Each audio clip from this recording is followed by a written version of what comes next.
legacy site. Yeah. Yeah, and we're gonna change it to this language here. I think he's supposed to bring copies on letterhead to pass out. Oh, okay. Based on email I just got from him a few minutes ago. Okay. From Director Kleiber. Cool. Yeah, because it requires, I guess it requires a full-time person to administrate the grant. Yes, that's what it does. Yeah, and they didn't have full-time, so.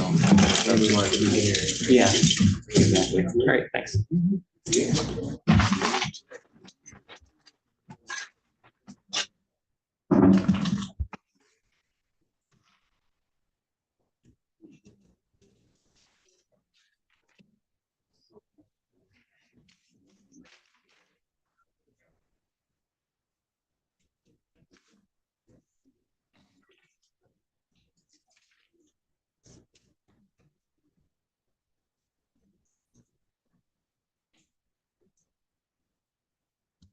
Thank you, Mr. Lackey, for the co-host. Appreciate that. And I'm testing my mic and it's still coming back with feedback. Test. Test 1, 2. It's the mics in the room. No, I was testing the feedback. Normally when I run it from my computer, I get a little bit of feedback.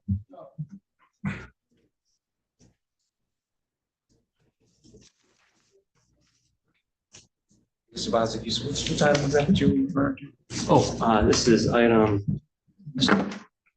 Therefore, be it resolved, paragraph 6D, Mr. Kleiber is going to have a corrected resolution that he wants this line to read: the city of Highland Park will designate a full-time city employee to administer the program consistent with this resolution, because it requires a full-time employee to administer. And this is for which item on the? This is for 6D. 6D. Yeah.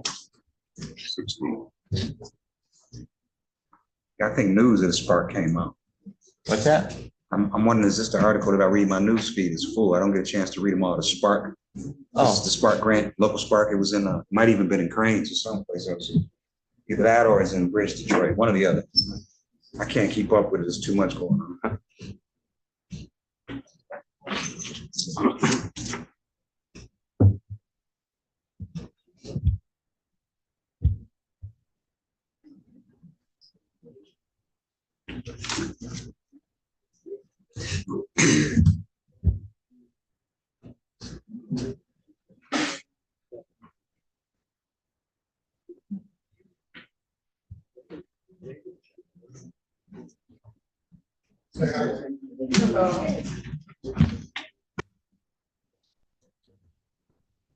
Yeah.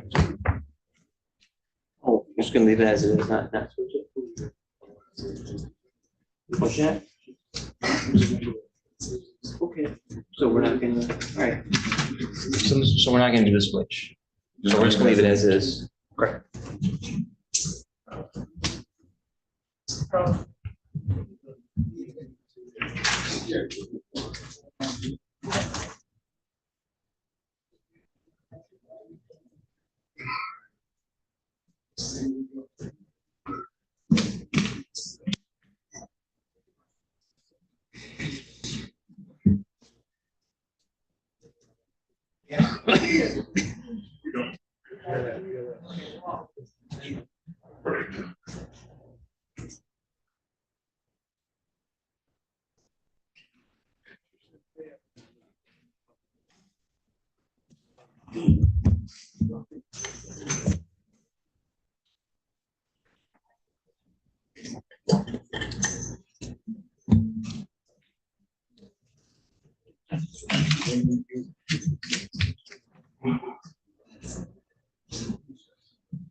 Council, how are you? How are you?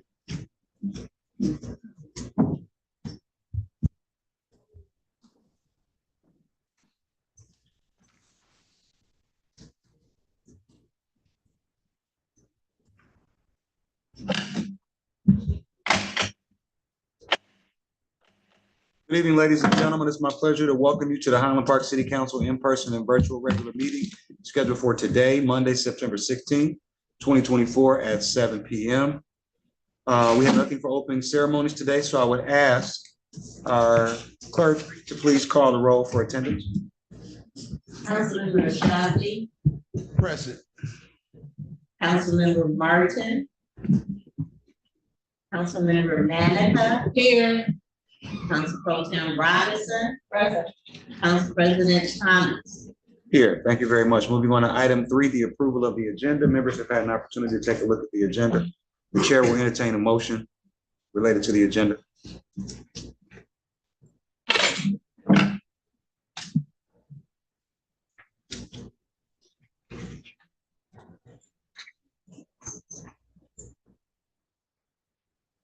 I move to approve the agenda with some deletions or with some deletions, 6H and G from the agenda. Removing them from the agenda. You said H and G, G and H? Yes. Chair will offer support with questions. Ms. Manica, could you help me understand this is a resolution to sell the vacant residential lot at 29 Geneva and a resolution to sell the vacant lot at 191 Winona? You want to have those items moved? Yeah, the first one, H, does not have all the signature. Okay, That's that. okay, And then G and maybe even H. So I know that we're going back to clear up some of those people who asked, or go back and look at the previous applications. okay, So they may have come in earlier, like in June or last year, to make sure that the new signatures should have the date of where we are now, meaning that they were checked. So like the water department, it was checked in September, even though it was applied for in June. So my question would be, maybe if we can find out what is considered a good standing, how many months can you be still considered good standing and old water? okay. So to CED department, that question is, where's Mr. Clyburn? Mr. Clyburn, I think the way that that question is coming across is that Ms. Manica wants to know, particularly on items G and H, are these people, is their file still current? Are they still in good standing based on the data that was collected? looking at item G and H from the agenda. It was the end of June. It was end of June. Are they still in good standing? Huh? Okay, so can we roll these back into the next meeting with that? Are those people here? One is here, one is, was Zoom. Okay, Ms. Manica, with G here, Yes. you want to have these taken off or you want to dig in deeper? Are you asking me? Yeah, you want to dig I in mean, deeper? if someone has an answer to that, because the signature is dated for, in June. So how many months are you still in good standing? You know what I mean? Do we know that they're still in good standing? So that's 60 days. That's what that, Is that correct? Is it 2 months or 3? I'm asking one, that you consider good standing. yeah. Is your current water bill paid, sir?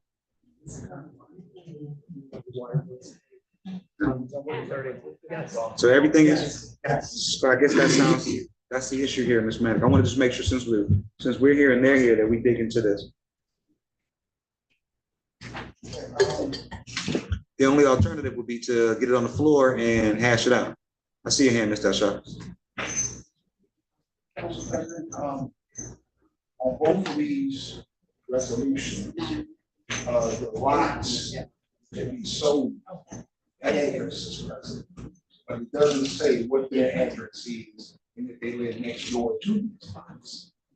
I think that, Sign lots I'm looking at, so G says resolution to sell vacant residential private lot at 29 Geneva to just the person, but it doesn't give the person's address that they live next door to It's their just- lot. 31, so it's 31 Geneva. But it should be on here. This is on the resolution. Okay. What resolution do you have? Yeah. G and H, please, pull up G and H. And then remember too, the ordinance requires that it's just the adjacent property owner. You don't have to live in the house. And the actual application has it also. Y'all don't have to change that motion. So yeah, because so If let's, it's gonna stay on the agenda, it's gonna be changed. So this is on both. it's reflected on It's on the both. resolution and it's on the application. Okay, so I will change the motion. Okay, You wanna withdraw your. I will withdraw my support. Go ahead, Ms. Manning. I'll change my motion. I move to approve the agenda, removing item.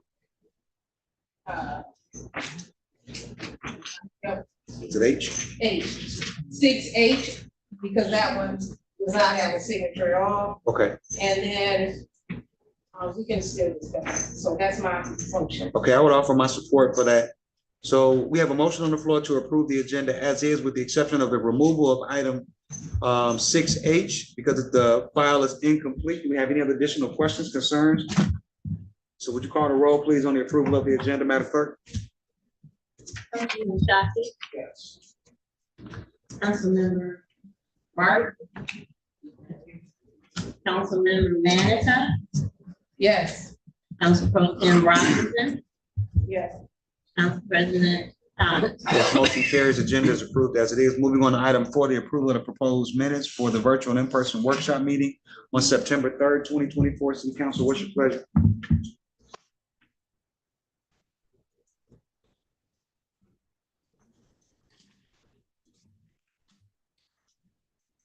I move to approve the proposed minutes of the virtual and in-person workshop meeting, September 3rd, 2024. Chair offers support. Questions, concern, dissent? Madam Clerk, would you call the roll on the approval of the proposed minutes for the in-person and virtual workshop on September 3rd? Councilmember Shockey, No. Councilmember Manica, Yes. Council Pro Tim Robinson, Yes. Council President Thomas. Yes, motion carries. Next is the approval of the proposed minutes for the virtual in-person regular meeting on September 3rd, 2024. City Council, what's your pleasure? I move to approve the proposed minutes of the virtual and in-person regular meeting, September 3rd, 2024. Chair offers support. We have a motion on the floor for the approval of the proposed minutes. Virtual in-person regular meeting on September 3rd, 2024. Questions, concerns, dissent? Madam Clerk, would you please call the roll? Councilmember Shockey, No. Councilmember Manica, Yes. Council Pro Tim Robinson, No. Council President Thomas. Yes, we have a stalemate. This should come back to the next meeting. These minutes are the official record. That means whatever happened at the meeting is not in the record at all. We go back 10 or 15 years, the permanent record is altered, and there will be no account of what happened in the actual meeting. We should never do that, but it happens quite frequently. So there will be no official record of the proceedings that happened in that meeting. Next, we move on to the section of every meeting where we offer a few minutes for Mayor McDonald to come and address the city council as well as the citizens.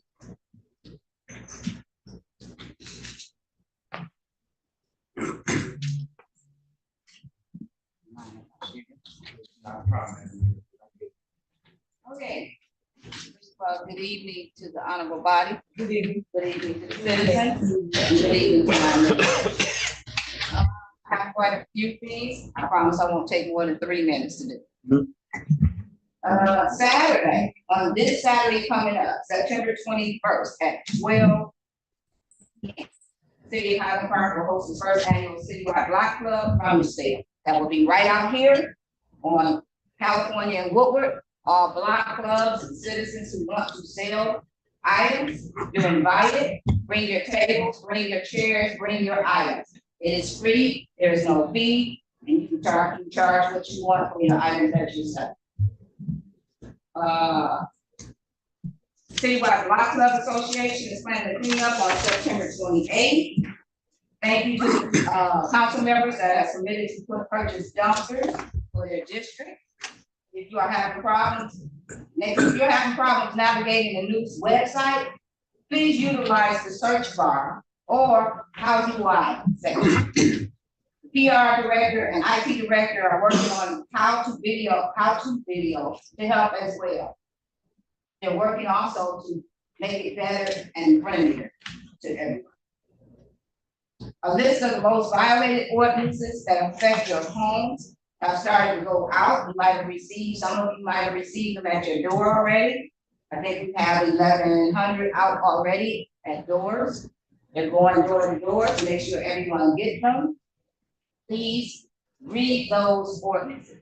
These are the ordinances that directly affect your house or the property that you own, such as garbage cans being left out, things like that, parking on your lawn, those kind of things that you get tickets for and you don't know why. Please read those ordinances so that you'll know exactly why the ordinance is in place. All right, now let's get to the one short off more oratorial detail. I know some of you want to know why I'm being told that ordinance or that motion. The veto was issued due to 2 reasons. One, the charter speaks to our lawyers reviewing the resolution or language reports introduced. That did not happen. There was a motion made at the meeting. There was no resolution and no language was reviewed. 2, we are in a loctite agreement with Leeward and the state of Michigan. This is an agreement that was voted on by the council. This is an agreement that was a judge gave us an order for, and we have to comply to this agreement in order for us to continue to have our water sent to us. In that agreement, it also talks about we will being able to shut our water off. Now, I would hope they wouldn't do that, but that's part of the agreement. So we have to pay them. We cannot tell people not to pay their bills, because if they don't pay their bills, we can't pay the leave. That's the bottom line. It's a part of the agreement that must be adhered to. We have money. The state gave us money for people to help people pay their bills. I'm finding out a lot of people are not utilizing. They're not going to, we had thaw come in once a month. They go to the water department. They come in, they help you fill out your application. That's all is needed. We're even starting to look into some possibilities of even trying to figure out how to get a mobile unit to come out. Just to make sure those people who cannot get there get help. Also, you can apply for a agreement with the water company, a payment agreement. So you should be able to get your bills paid for those who qualify. Now, I know there are some people who don't qualify, but an agreement is still applicable to those who do not qualify. You can go to the water company, sit down with the directors and talk about your bill and how they can help you, or how you can get help. The state gave us money, and we have to utilize that money that was given to us to help those pay their bills. Now, I understand that 98% of the citizens are paying their bills. So we know we're collecting from 98, close to 98%. 2% is not. And when you look at the list, 26 people were shut off out of all the people in the city. And it's not because they didn't have an opportunity to come to the water department and try to get help. Most did not come. They didn't come to make arrangements. If they came to make an arrangements, then you get the help. If they came to find out about the water with DHHS, with Wayne Metro and FAW, receive funds to help you pay your bills. So we cannot ignore only Wayne Metro, I think it's one time, FAW is not. And so you have to, but you still have to pay your bill, because if we going back and forth, and I'm hearing, just a minute. Hold on, this Madam Pro Tem, this is mayor's participation. This is not an exchange with the council. If you're paid what you can. And I'm not saying that everybody can. What I'm saying is go seek the help. Figure out what else is out there if they can. Because if you're paying on it, or you're paying what you can, I know the water department will look and see what they can do to help. So those are some of the reasons that I vetoed the water moratorium. Also, the city council's purview covers a your water bill being placed on your taxes. That's their purview. We don't want that. We don't want that to happen either. But that's what they can do. And so it can be collected. But we have to collect the debts. If we don't collect the debts, we can't pay our debt. So that's why we're in an agreement. We're city council voted for that. And so we have to honor it. So that's what I do told that. Thank you. Thank you, ma'am. So we're gonna move into citizens' participation. This is for items that are on the agenda. Citizens' participation for items that are specifically on the agenda. If we don't have any citizens' participation, we can move straight into the agenda. I don't see anybody moving. So we're gonna move straight into the agenda. This is for item 5, the mayoral veto, verbal motion to enact a moratorium for water shutoffs for residential homes to run until December 31st, 2024. City Council, what's your pleasure on this? Move to accept the mayor's veto. Move to accept the mayor's veto? Yes, I move to accept her veto. After a careful study, I move to accept her veto. But I do understand that there is a way for us to assist those residents. And it's not a matter. Mr. El Shafi, let's make sure that we have a motion on the floor. Let's not get into conversation until we, so you're making a motion. This, the thing on the floor says verbal motion. Right, it's the mayoral veto, verbal motion to enact a moratorium for water shutoffs for residential homes to run into December. How are we gonna dispose of item 5? I'll give you a minute. We're either voting to overturn, you're gonna make a separate motion. What are we doing here? No, the motion to accept the mayor's veto as written. So Mr. El Shafi is making a motion to accept the mayor's veto. Do we have a second for that? My question. Do we have to accept your veto? That's what I'm just saying. So we have an action to either overturn the veto or let it die on the floor. Support acceptance. So we have a motion on the floor from Councilman El Shafi to accept the veto. This has been supported by Councilwoman Manica. Now let's make sure that we know for the sake of our record keeping here. Yeah. May I speak? Yeah. You can go ahead and have roll call on this, and then if it doesn't pass, you would see if there is going to be a roll call motion Okay. reject, to overturn it, or will that die on the floor? Okay, so Mr. El Shafi, we'll take a roll call on this, and if you want to speak on it after that, we'll go ahead and allow you a couple of minutes. Okay. So we have a motion on the floor to accept the veto made by Councilman El Shafi. Madam Clerk, would you please call the roll on that? Wait a minute, what are we calling it? It was supported by Councilwoman Manica. Welcome to the meeting, ma'am. We're taking a roll on accepting the mayor's veto. If you go ahead and call the roll on that, ma'am. Councilman Ashafi, Yes, to accept. Councilmember Martin, To accept her veto? For the moratorium? Yes. I know.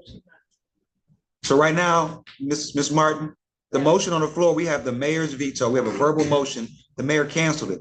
The typical action here is the motion to first bring this back on the floor and then to challenge the veto. Mr. El Shafi, who made the motion, said he's willing to accept the veto as it stands. He made a motion to accept it as it stands. Ms. Manica offered support. Mr. El Shafi has already voted to accept the motion as it stands. After the vote, I'm going to offer Mr. El Shafi an opportunity to address this.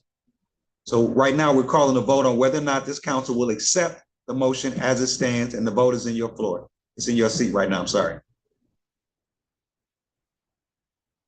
It's either to accept it or not. To accept that the veto, I'll repeat it. Mr. El Shafi made the motion at the last meeting. We suspended the normal procedure. He made a motion for a moratorium. It was vetoed by the mayor.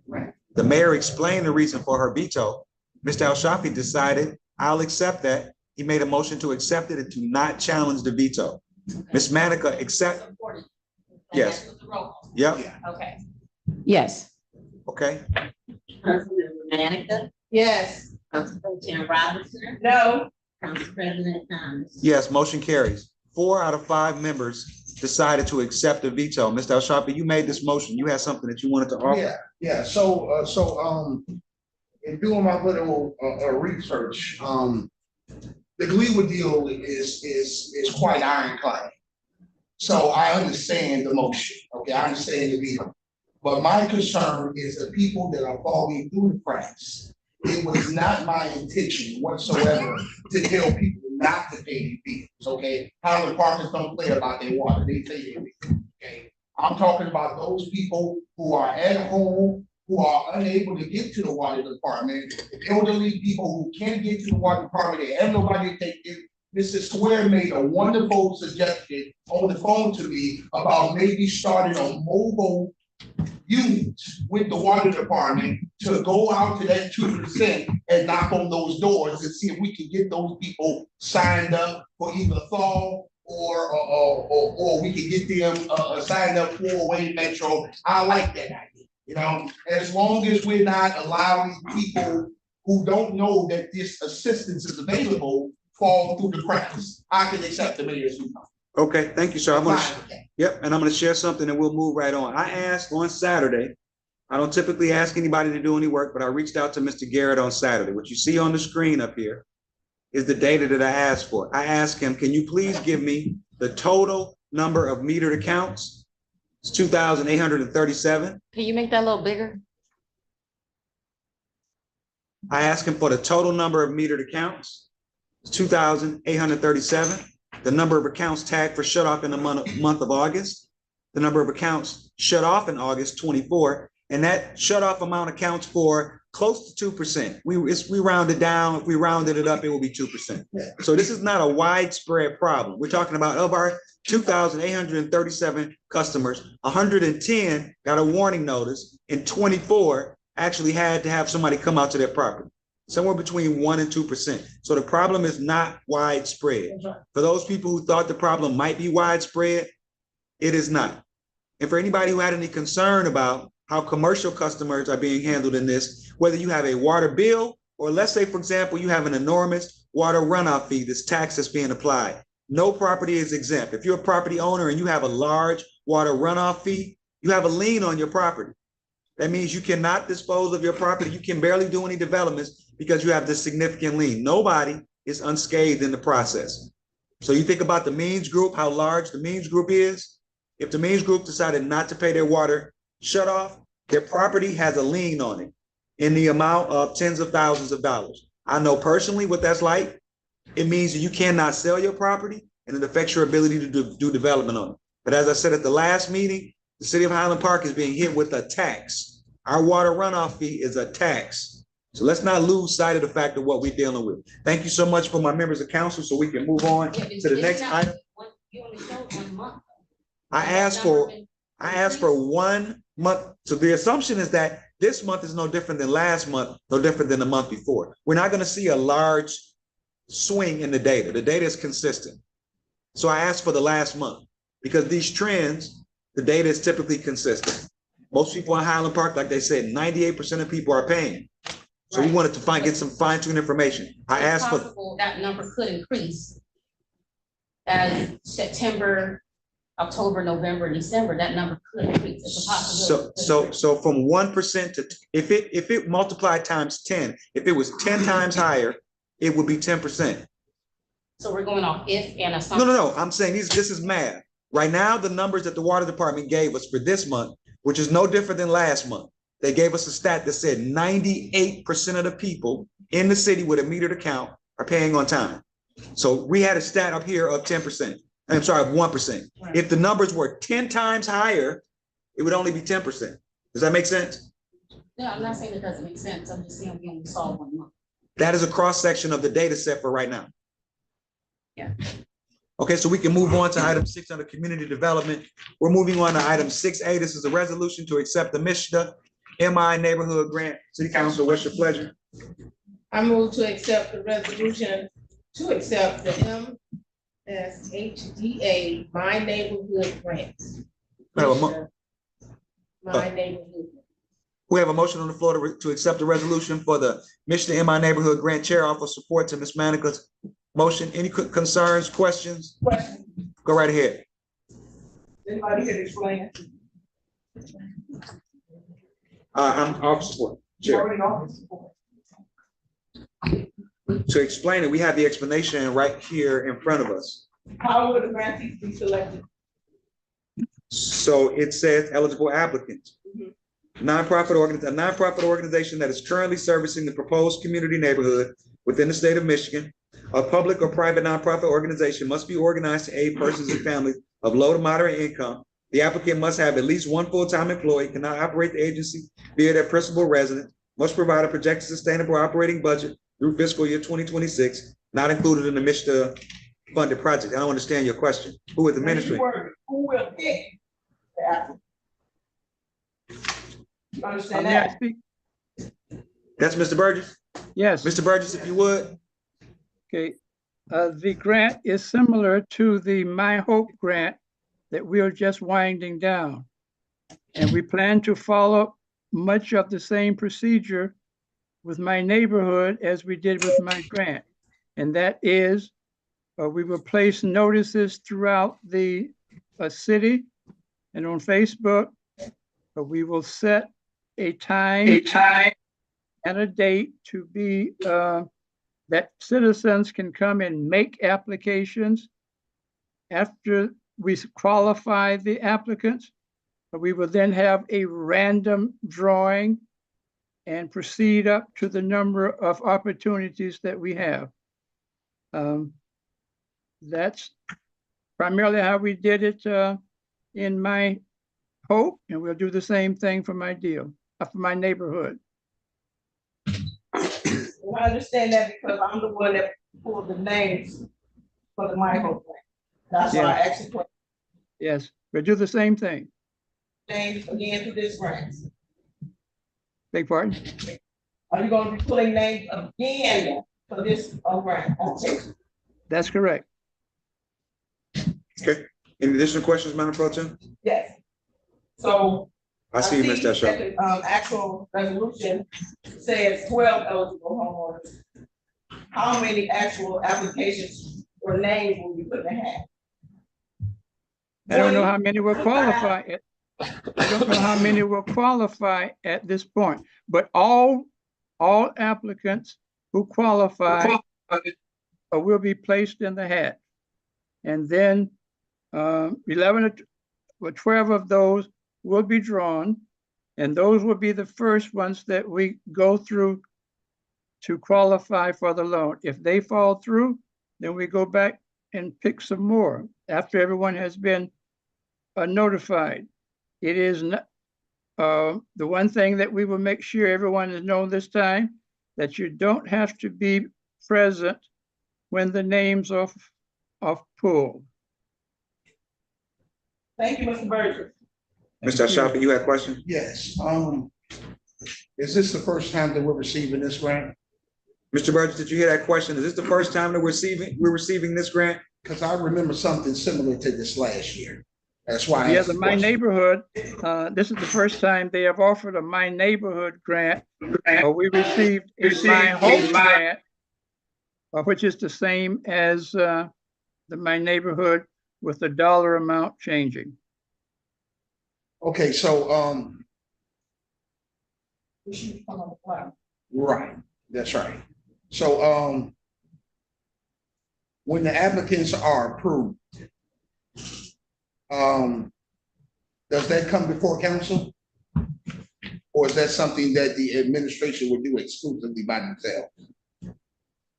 Well, the administration will run the process. Okay, okay. So here's my concern, Mr. Burgess. I'm concerned about the process itself. I have a number of my constituents that have called me and expressed to me how they did everything that was required of them. They're elderly. This block grant is specifically targeting 55 and over. That's correct, right? That's correct. Okay, so they have called me and expressed to me about how under minor technicalities that they were denied the grant the last time.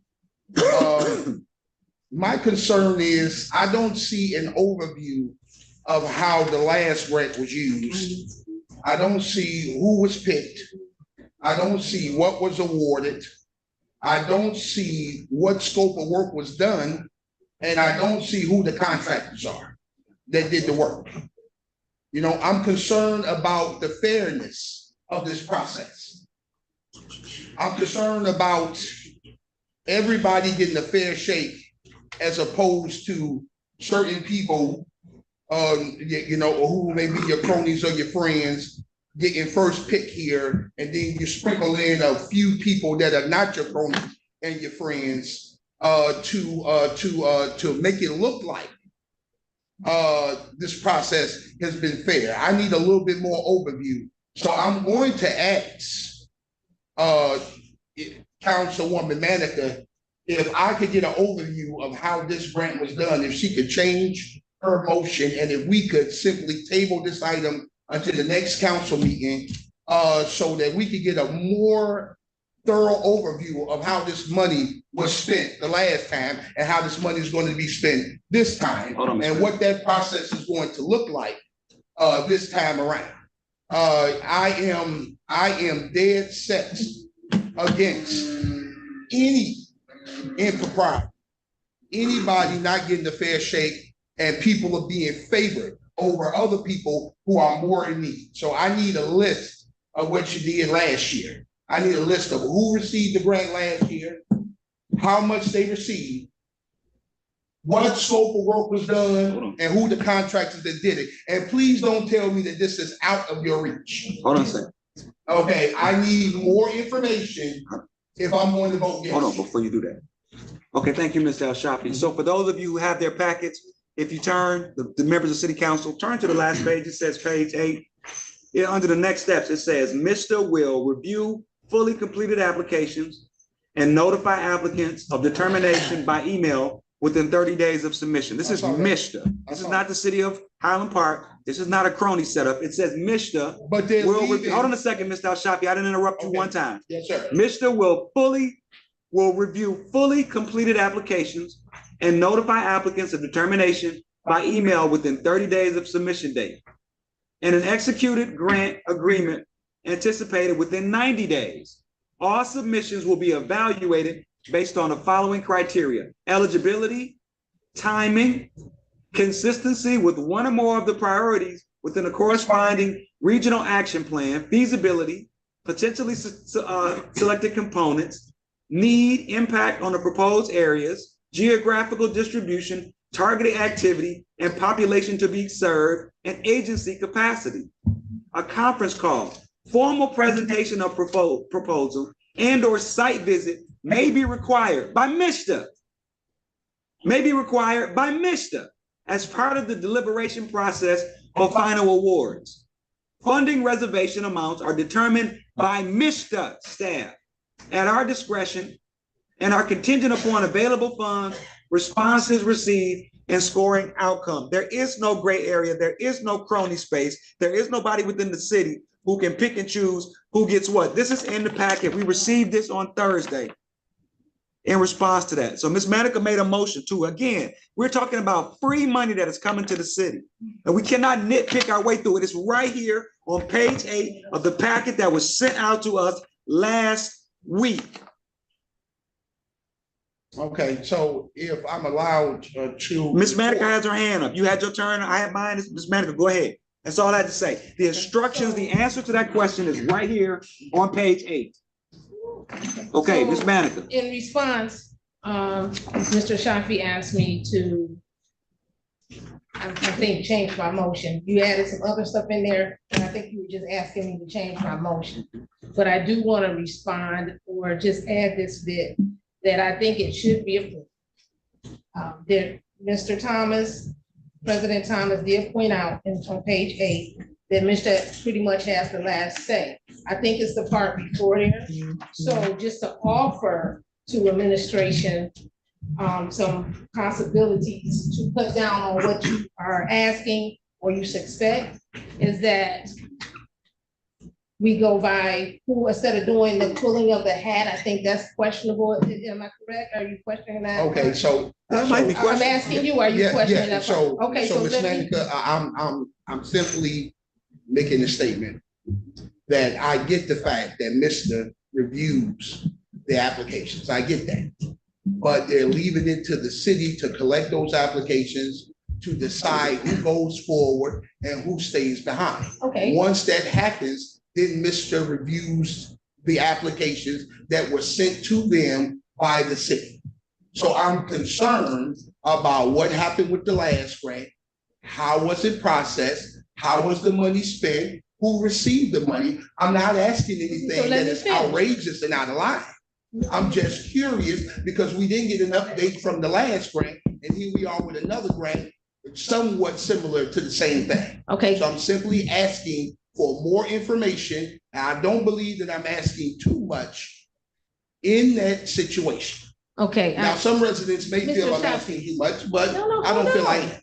Mr. Shafi, just listen. I didn't get a chance to finish. Okay, I'm sorry. So I'm offering to you as well as I'm offering to administration some alternate possibilities. So to still approve this grant, but instead of doing maybe the pulling of the hat, how a lot of municipalities do it is either they get a nonprofit or somebody else or a third party to actually run it. We don't have that option in the sense of being able to pay a nonprofit, because when you do that, you have to pay the nonprofit the people that they select.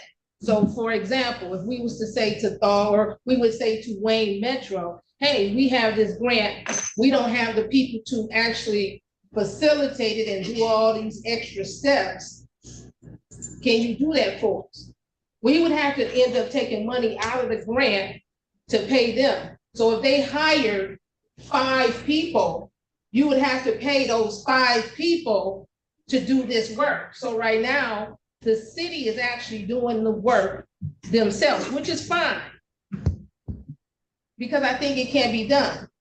And so the people who come along and are able to do everything that's necessary, pass all the eligibility requirements, begin to be the first people accepted. So if there's 30 people that apply, the first, I think it's 12, we have enough to do 12 people. The first 12 that absolutely follows all the eligibility are the first 12 that get accepted. And that's just how it runs. There is no extra to that with doing it that way. So, but even in the pulling of the the way we did it before, Ms. Robinson actually, you did say you pulled. She correct, pulled, Ms. so Robinson? I trust the So process. it was I think, a pretty decent process. Mhm. Now, just to eliminate that, because I get it, when we just pull somebody from the hat. And I think you're talking about who we're putting in the hat. So now doing it the other way, instead of having somebody decide, oh, who goes in the hat, there's no hat. If you have all your stuff and you pass all the eligibility requirements, then maybe you're the first person that gets however much goes to you. Now, I don't think, second part to that or I don't know what it was on there, but the second part is some of that information we are not privy to. Actually, all we are doing is approving it. And so their questions actually should be to administration, those people who have complaints. Our job is just to approve the monies or the funding or the program that is coming into the city. We need this program, our residents need this program, but again, I'm offering that other option to take away, oh, well, how did you get in the hat? There's no hat in this case. If you don't fill out and you don't do all the eligibility requirements, you just happen to not be in that 12. Now, the third thing that usually happens in those situations, if there's money left over, they might be able to call number 13 that did not get picked the first time, but because there was money left over, hey, I'm gonna call Ms. Martin. Say, Ms. Martin, did you ever get those things improved? We're able to now assist you. And then now we assist maybe a 13th person, but until then, it's only 12. You get those 12 done, but they have to fulfill the requirements. So I'm offering that so that we can indeed go ahead and vote this in and get this grant going. Yes, we remember grant funds, a Pell Grant, summer grant, youth grant, it's first come, first served. Ms. Swear, do you have something you wanted to add to this? I have a question for Mr. Burgess. I think that if you got a grant last year, you shouldn't be eligible for a grant this year because that's not fair. Okay. The same person. Oh, you mean the person? Can't be, because it seems like the application is, everybody can put in an application again. And sometimes in these applications, there are requirements that are stringent. You gotta be current on your taxes, you gotta be current on all your bills, you have to be a certain income. All insurance. And so it might be that a certain people are qualifying for it. Okay. So if you got this, and if you were in my hope, you should not be eligible for this one. That will allow other people to qualify. I think that's something that would make the process a lot fair. Yeah, Mr. Burgess, can you verify? I see you, Ms. Mayor. Mr. Burgess, can you verify in this process, is there a way for you to be able to look and see who was the previous grant recipient and disqualify them?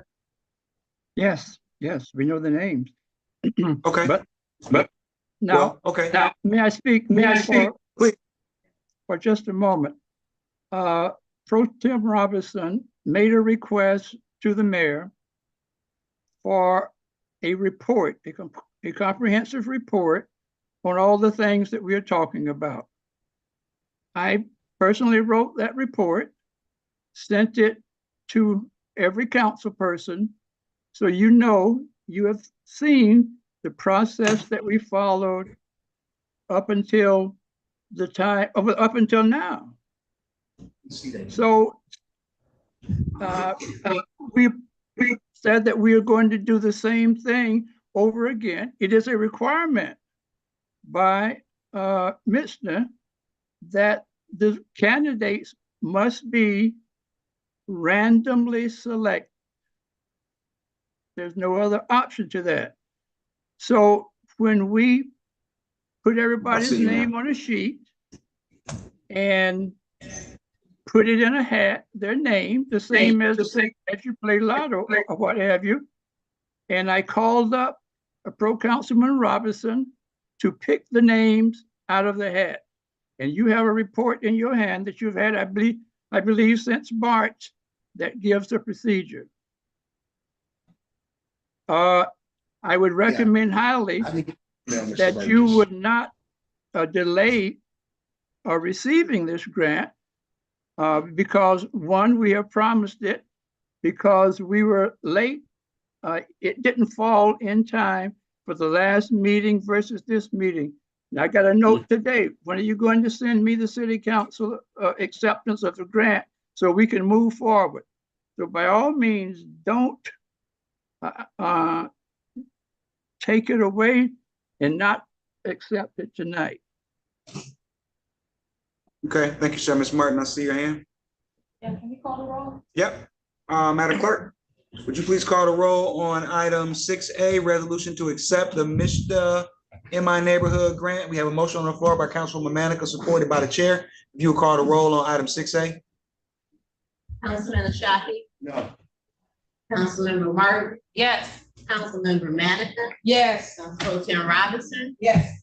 Council President Khan. Yes, motion carries. Thank you very much. Moving on to community development to 6B, resolution to approve the amendment to the planning and zoning ordinance to include a solar energy system, SES provision. This is a first reading. We had a workshop on this item.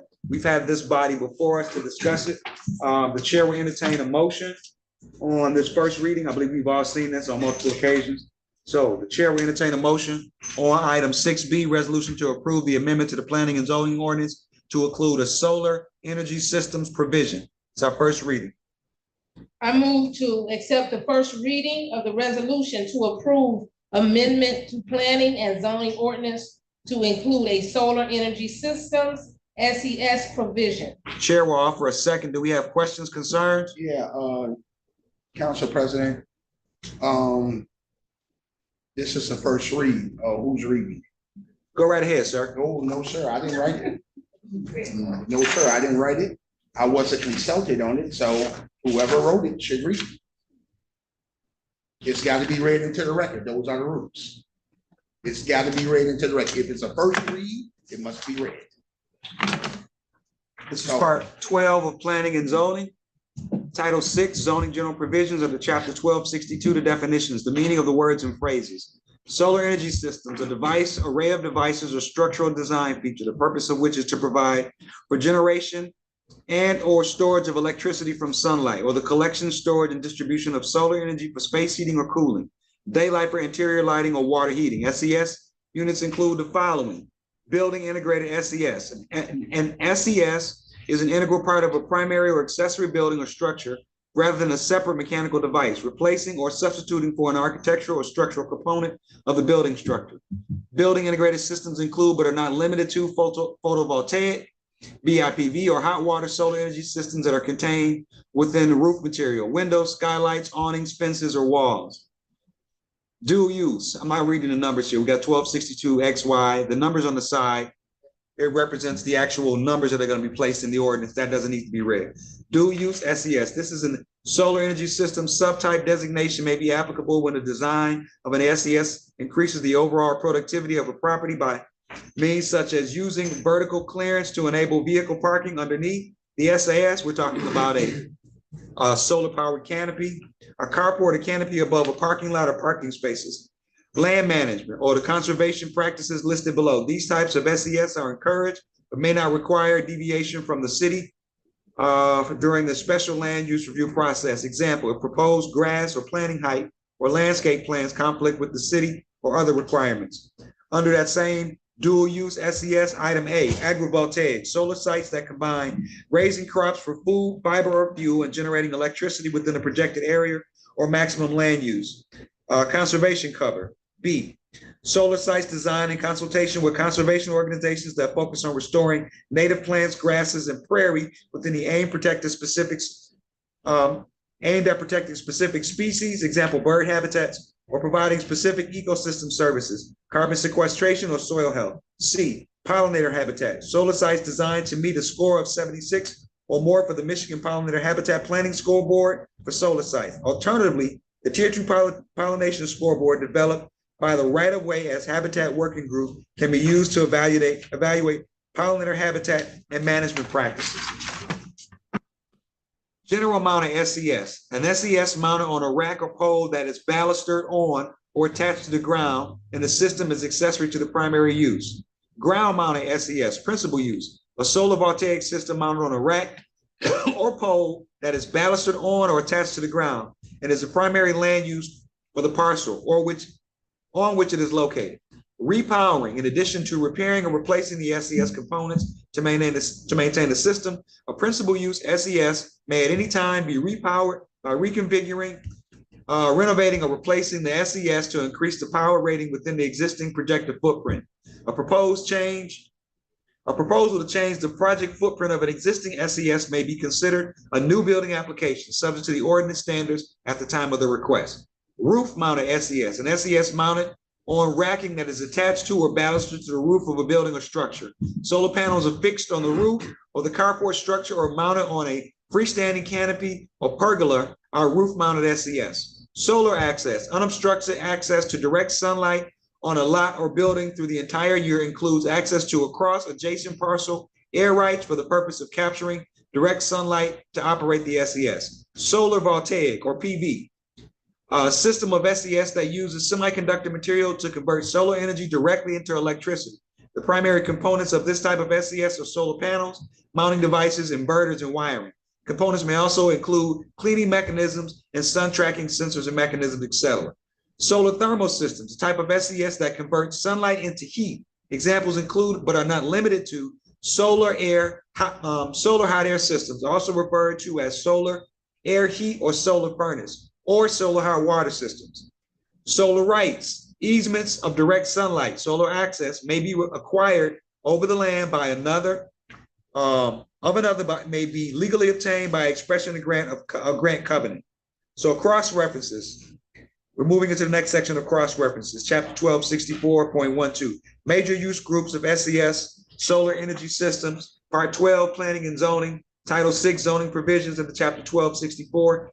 Land use classification, system intent under 1264.01, 1264.02, classification of the system, 1264.12, major group use, that is solar energy systems, SES, 1264.12, doubtful use classifications under 1264.12, major use group, SES solar system, the intent.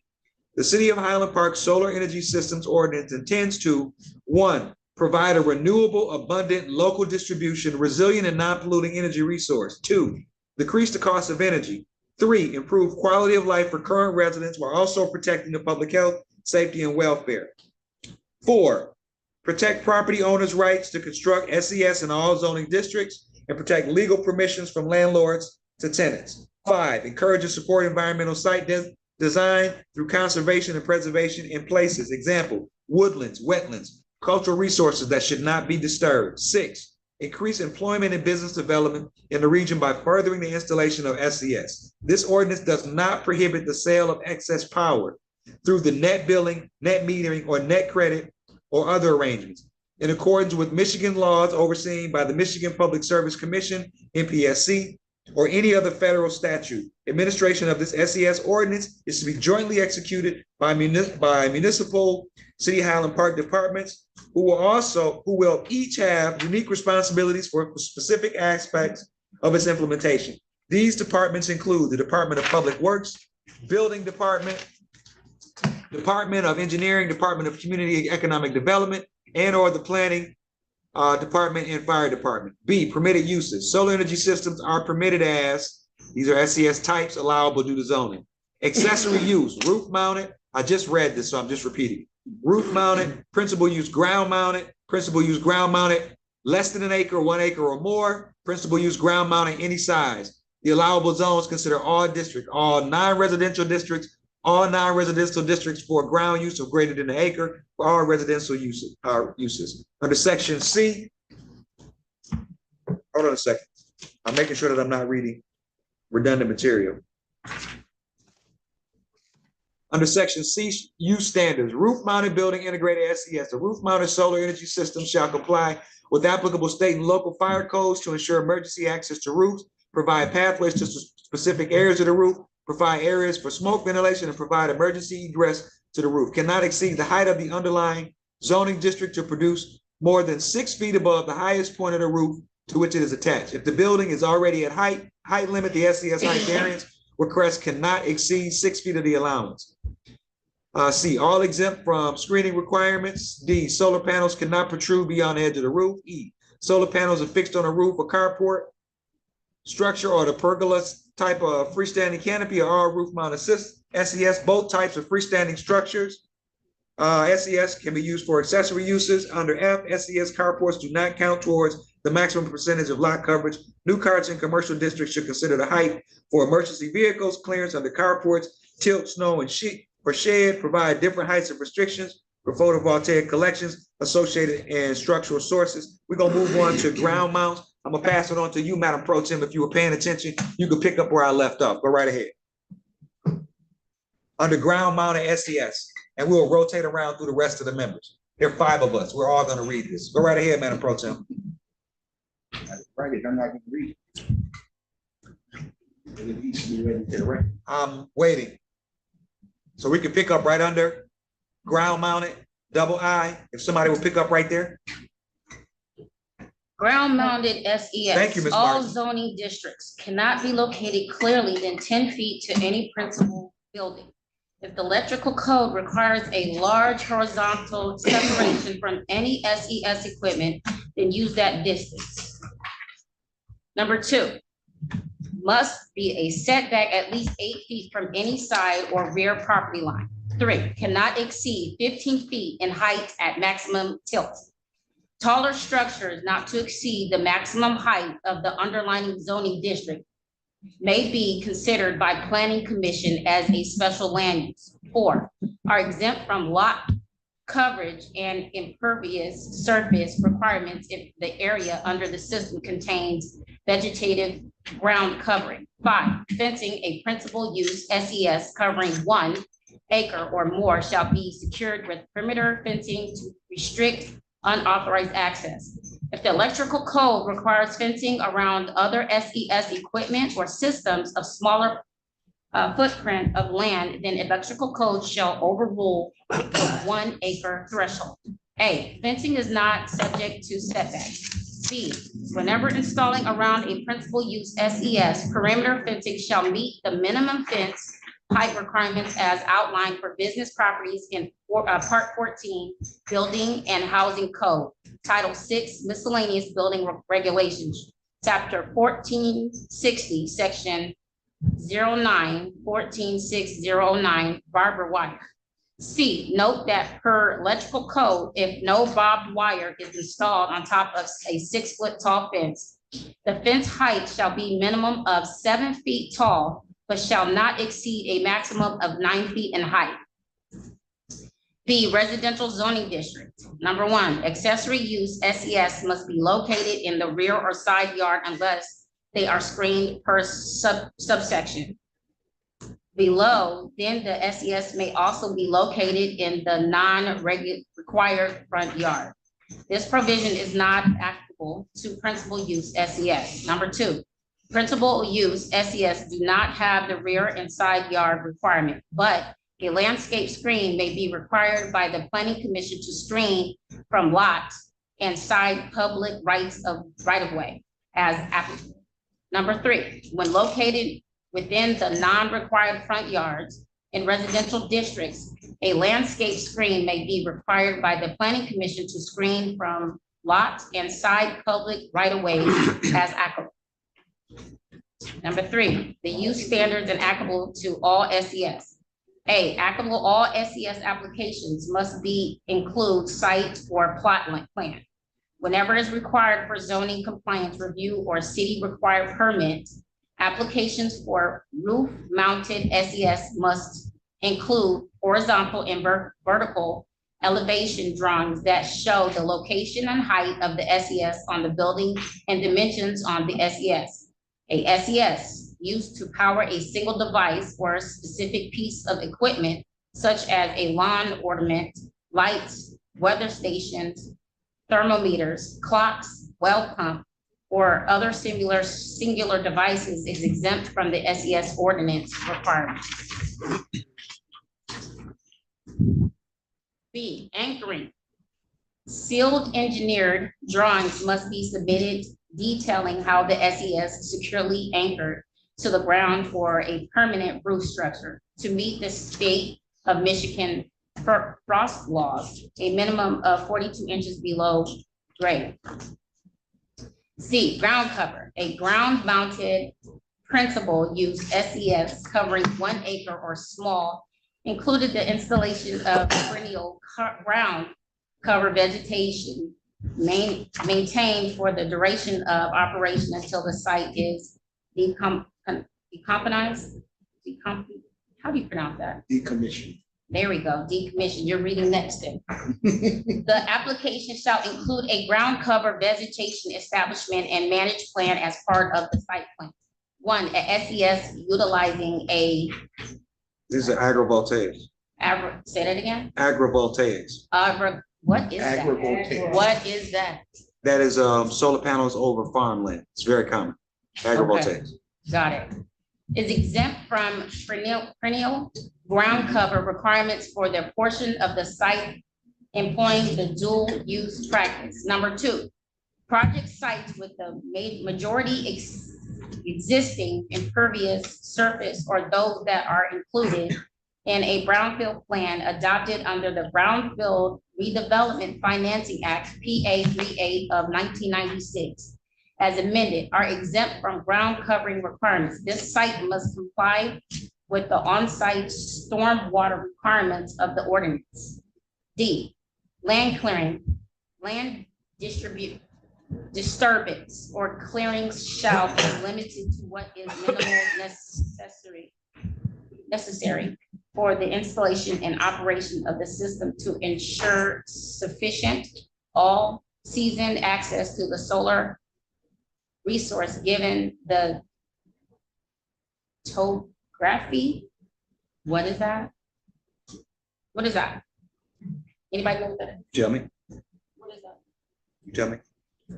What, topography? The topography, Yeah, what is that's that? like the landscape, how it's laid out. Okay. Right. Got it. Topography of the land. Topsoil distributed during site preparation, guiding on the property shall be retained on site. E, permit required. A building permit with the city building department is required. And all systems must comply with the most recent adopted electrical and building codes. F, maintenance. All SES must be maintained in a safe and operable condition. G, decommissioning plan, SES, that a cover 1 acre or greater in total land area dedicated to the operation and maintenance of the SES, not only the area of the arrays themselves. A decommissioning plan is required. The decommissioning plan shall indicate the anticipated manner in which the project will be decommissioned, including a description of what above grade and below grade improvements will be removed, retained, access drive, fencing, or restoring for valuable use of the property consisting with the zoning district. Somebody else want to pick up? Or you I want was just about to finish this last page. Okay, go ahead. H, removal. If a SES ceases to perform its intended function for more than 12 consecutive months, the property owner must remove the collection, mount, and associated equipment and facilities no other than 90 days after the end of the 12-month period. The property must be restored to the condition prior to development of the system. I, sites 1 acre or greater, or SES, and that cover 1 acre or greater, total improved surface area of land used by the system. A feasibility study required for implementation of a pollinator habitat and other conservative cover is required. Somebody want to pick up this last page, starting with J, signage? Don't get shy now.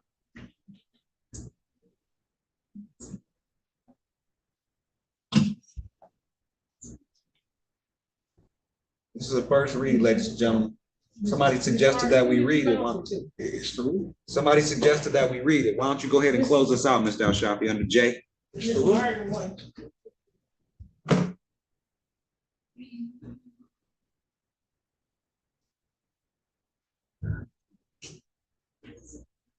We gotta keep this meeting moving.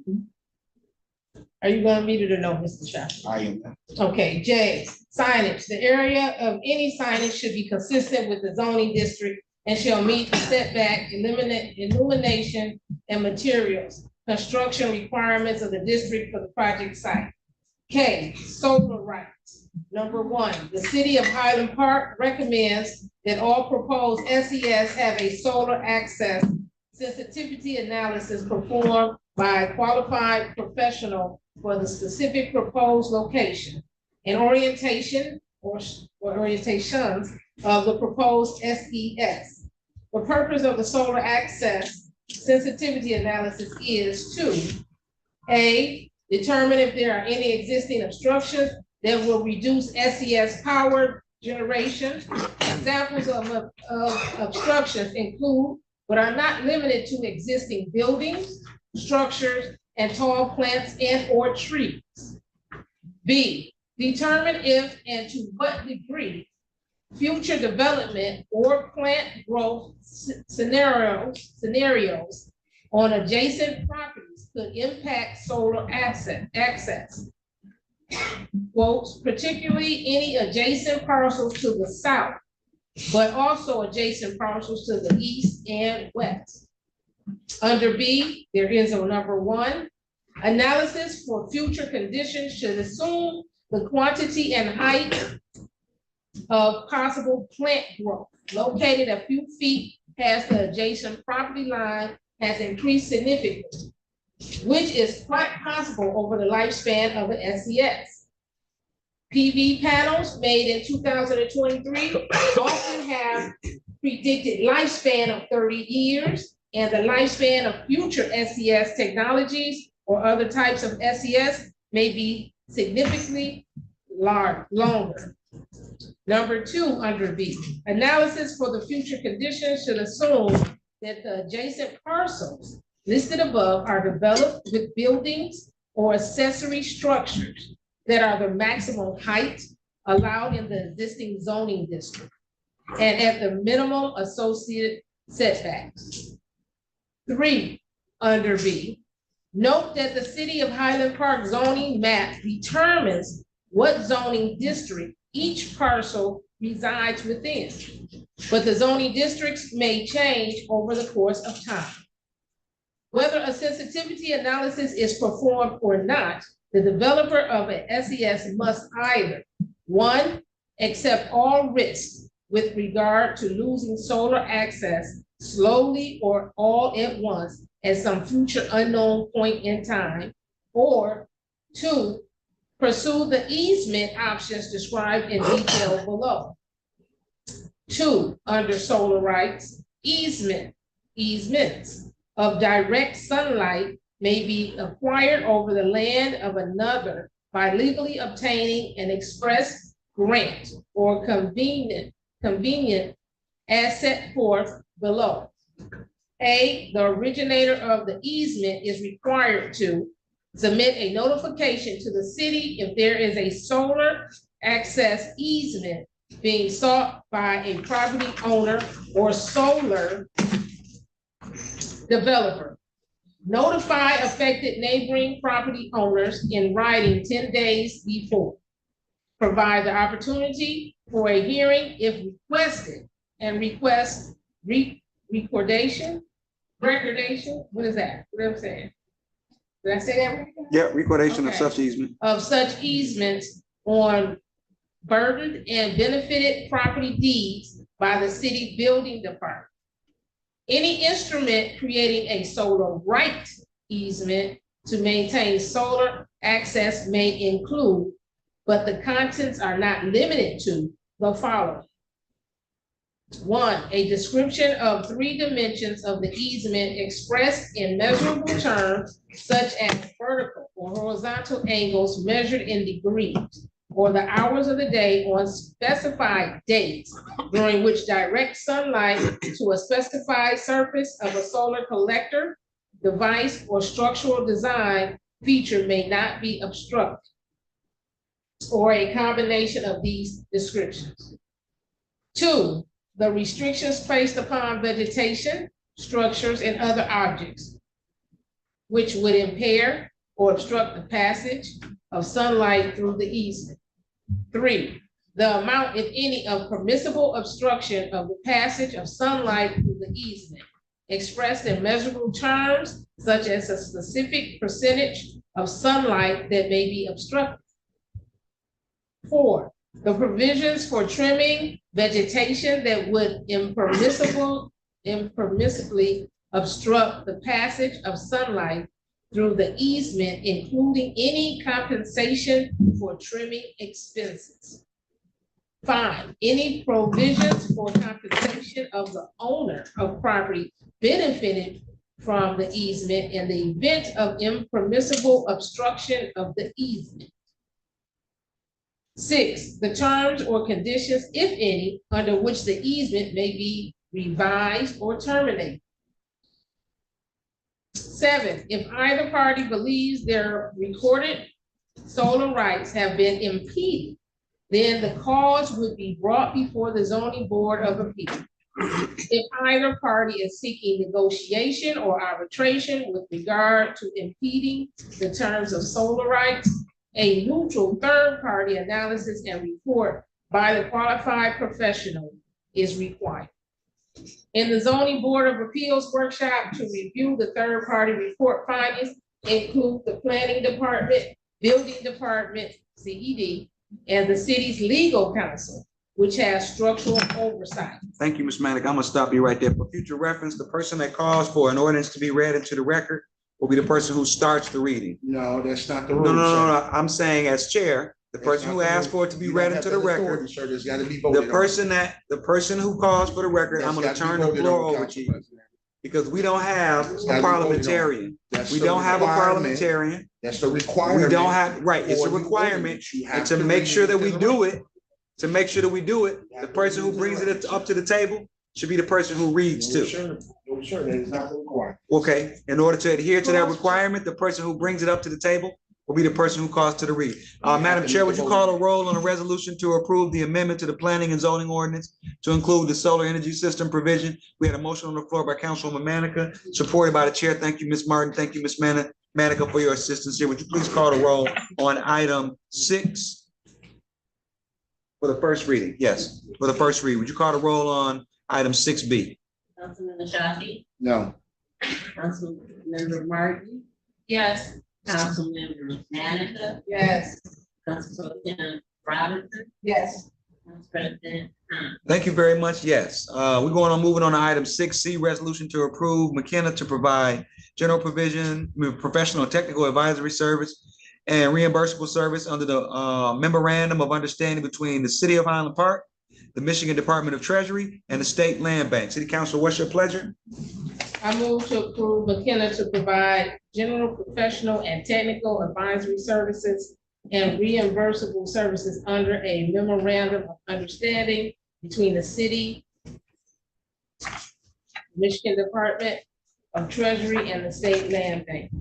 Chair offers support. We have a motion on the floor for the approval of the resolution for McKenna to come in and provide us professional planning services. This is professional planning and technical advisory service. This is reimbursable service under memorandum of understanding between the city of Highland Park, the Michigan Department of Treasury, and the Land Bank.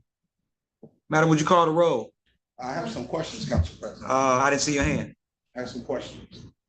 What are those? This is the same McKenna that came to I understand. two workshops I just have a and question. to a meeting. Go right ahead. Something you just said. So at the last meeting, I did not hear the words reimbursement. So That- that means that we're paying for it and we're to trust that they're going to reimburse it. No, that means the state is paying for it. Am I correct in that assessment? The state is reimbursing them. They Okay. provide the service, they're the vendor, the state is reimbursing them for that service. Okay. Well, the way you said it, it sounded like we were paying and then being reimbursed. So that's the question I had, you know? We're being reimbursed by the state. Okay, so we are paying. Yes, we have most of our grants are we pay and then we have to get the money back. Okay. Did we pick who was going to be in the last meeting? I made a suggestion that that this council should be the one that is designated to oversee the activities of McKenna, and that suggestion was looked upon favorably. I just don't see the contract stating that that change has been made.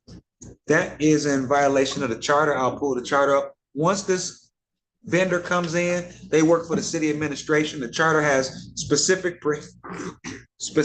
provisions that council is not to interfere in any way whatsoever with the administering of services by vendors for the city. We can't do that. It's right in the charter. So no reports, no updates, no nothing. They just get to run free, basically what you're telling. I mean, every other department in the city Yeah, right now, the police exactly. department, the finance department, Exactly. And the we see building how that's department. going. And we see how that's. Come going. on. Councilmember Rashad, you asked for reports, and it is in contract that would provide reports. Okay. Okay. Okay, so the reports will be provided. They're just a part of their work, just like we get the normal financial statement from the finance department. We get them. Right. It's a matter of what we do with them is completely up to us. Correct. So they will be available, Mr. El Shafi. Director Clyburn has told us that is a part of their work. Thank you, Mr. Clever. Thank you, Mr. Can we call the roll on item 6C, please? This is a resolution to approve McKenna to provide general, professional, and technical advisory services to the city of Highland Park in agreement with the state of Michigan and the state land bank. Motion was made by Councilwoman Manica, supported by the chair. If you will call the roll on item 6C. Councilmember Ashafi. No. Councilmember Martin, Yes. Councilmember Manica, Yes. Council President, Council Pro Tim Robinson, Yes.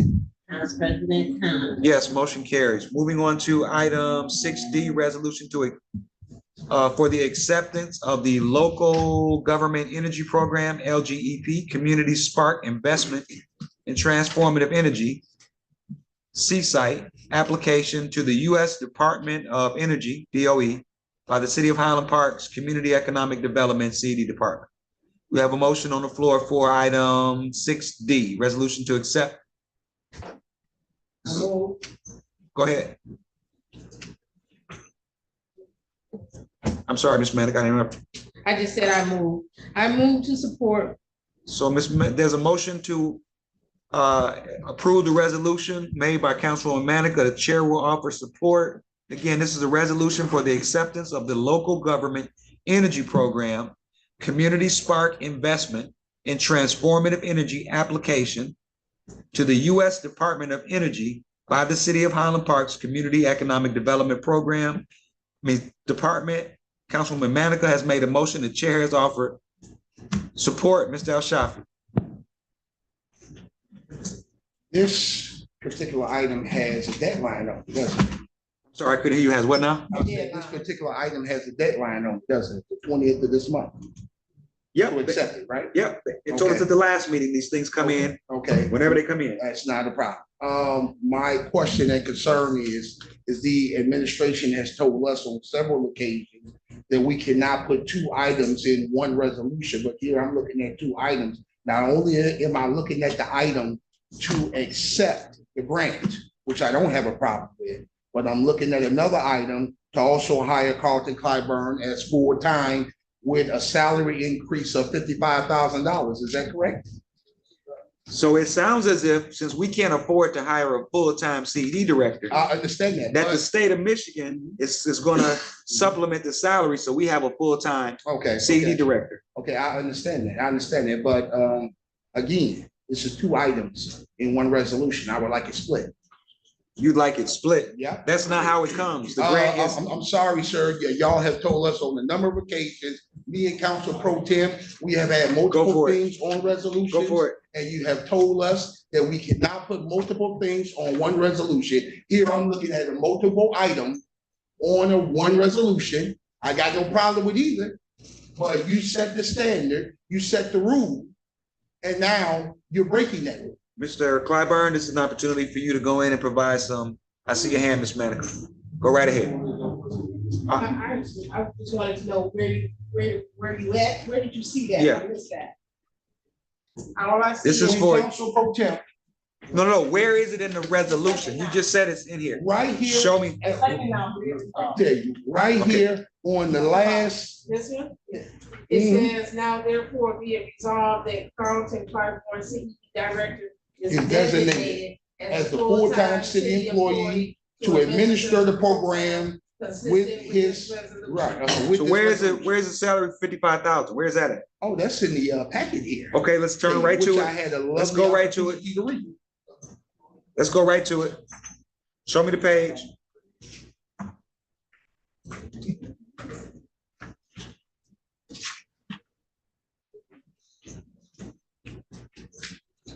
Mr. Carvon, if you would like to address that, you can. Yep. So, in Okay. order to accept the $2.5 million Mhm. for building improvements, 30 solar lights, improvements to the rec center, the government wants us to have full-time person and staff to administer it.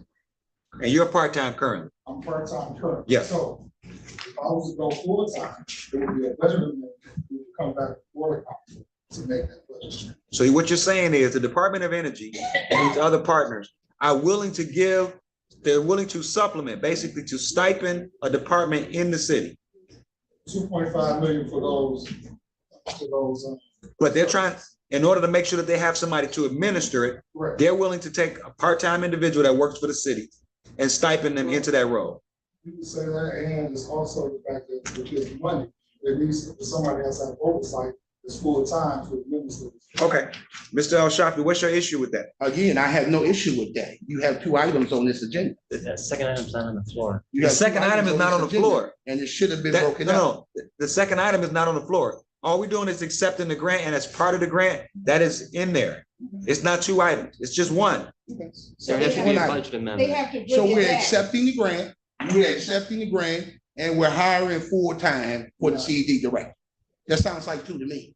That's not So. how it reads. Okay. That's not how it reads. You wanna read it? Go ahead and read it so we can understand it. Go ahead, I'll let you read it. Go ahead. No, let Mr. Shafi, go ahead and read it so we can all understand it. Because the people in the audience don't know what's happening. So go ahead and read it to the audience so they can understand it. Whereas the C-Site grant was developed by U.S. Department of Energy to support eligible local governments to implement projects that provide direct community benefit, spark additional investments, meet community identified priorities, and build local capacity. Pause right there if I could get you to pause, sir. It says, whereas the Seaside grant was developed by the U.S. Department of Energy. Am I to su- reading it? No, no, or no, are no, you no, I'm just dissecting? saying, the citizens. You just asked me to read it. Listen, You I just asked you asked to me to pause. read it. I just asked you to pause. You just asked me I to did, read and it. I asked you to pause. I Could don't you want to pause? pause. I want to finish. Go right ahead then, man. Thank you. I'll go back. Because I'm saying, I don't want to have to read it twice. I just asked you to pause. So again, go ahead. Let him go ahead. Go ahead. Go ahead. Go right ahead, sir. Go right ahead. Because it spells it out right there. Go right ahead, Mr. El Shafi. The floor is yours. Just the first page. Yep, that's it. Point of order. I'm with you, Ms. Manica. I'm One silent. I'm gonna let the moment, man finish the page. No, one moment. My point of order is he's gonna read it. If he reads it, he's just reading what's here. I don't know if it's just for the audience to hear it. Yep. But his thinking is that we're doing two things. It looks like And two so things. to I me. got that. So I just wanted to point out that even if we reread this, that does not change. He's part-time. Administration picked him as the employee. I guess they could have picked somebody else, but he's already in CED. He's our CED director. Mhm, I get that. So later, after we approve this, they still have to come back and get approval from us that he is the I got person. the budget amendment. Again, I got it. But how it's reading to me, it seems like two items on one agenda. That's the only Which is thing I why I pointed out. asked you to read it, because the way that you're interpreting Only it thing I is pointed out. not the way that it's on the page. It says, whereas Seaside Grant was developed by the U.S. Department of Energy to support eligible local governments, us, Call the to roll. implement projects Call the that roll. provide direct Call the community roll. benefits, Call us. the roll. Call the roll. I have a question. I see your hand, Madam Pro Tem. Go right ahead. Madam Pro Tem? Mr. Clyburn, this is for you. Have we already been awarded this grant? And what day was it awarded, Mr. Garrett? Mr. Garrett? What date was this grant awarded to us? It was, they had a press release on September 5th, and they named Highland Park as one of the recipients. So what happens now is we have to have the local governing unit accept it, but then there's a negotiation period that starts. This is the date that is the September 20th. So there's some documents and things that need to be submitted in order for it to be official. So we already have received. They put the blast out to everybody on the 5th and said Highland Park got 2.5 million.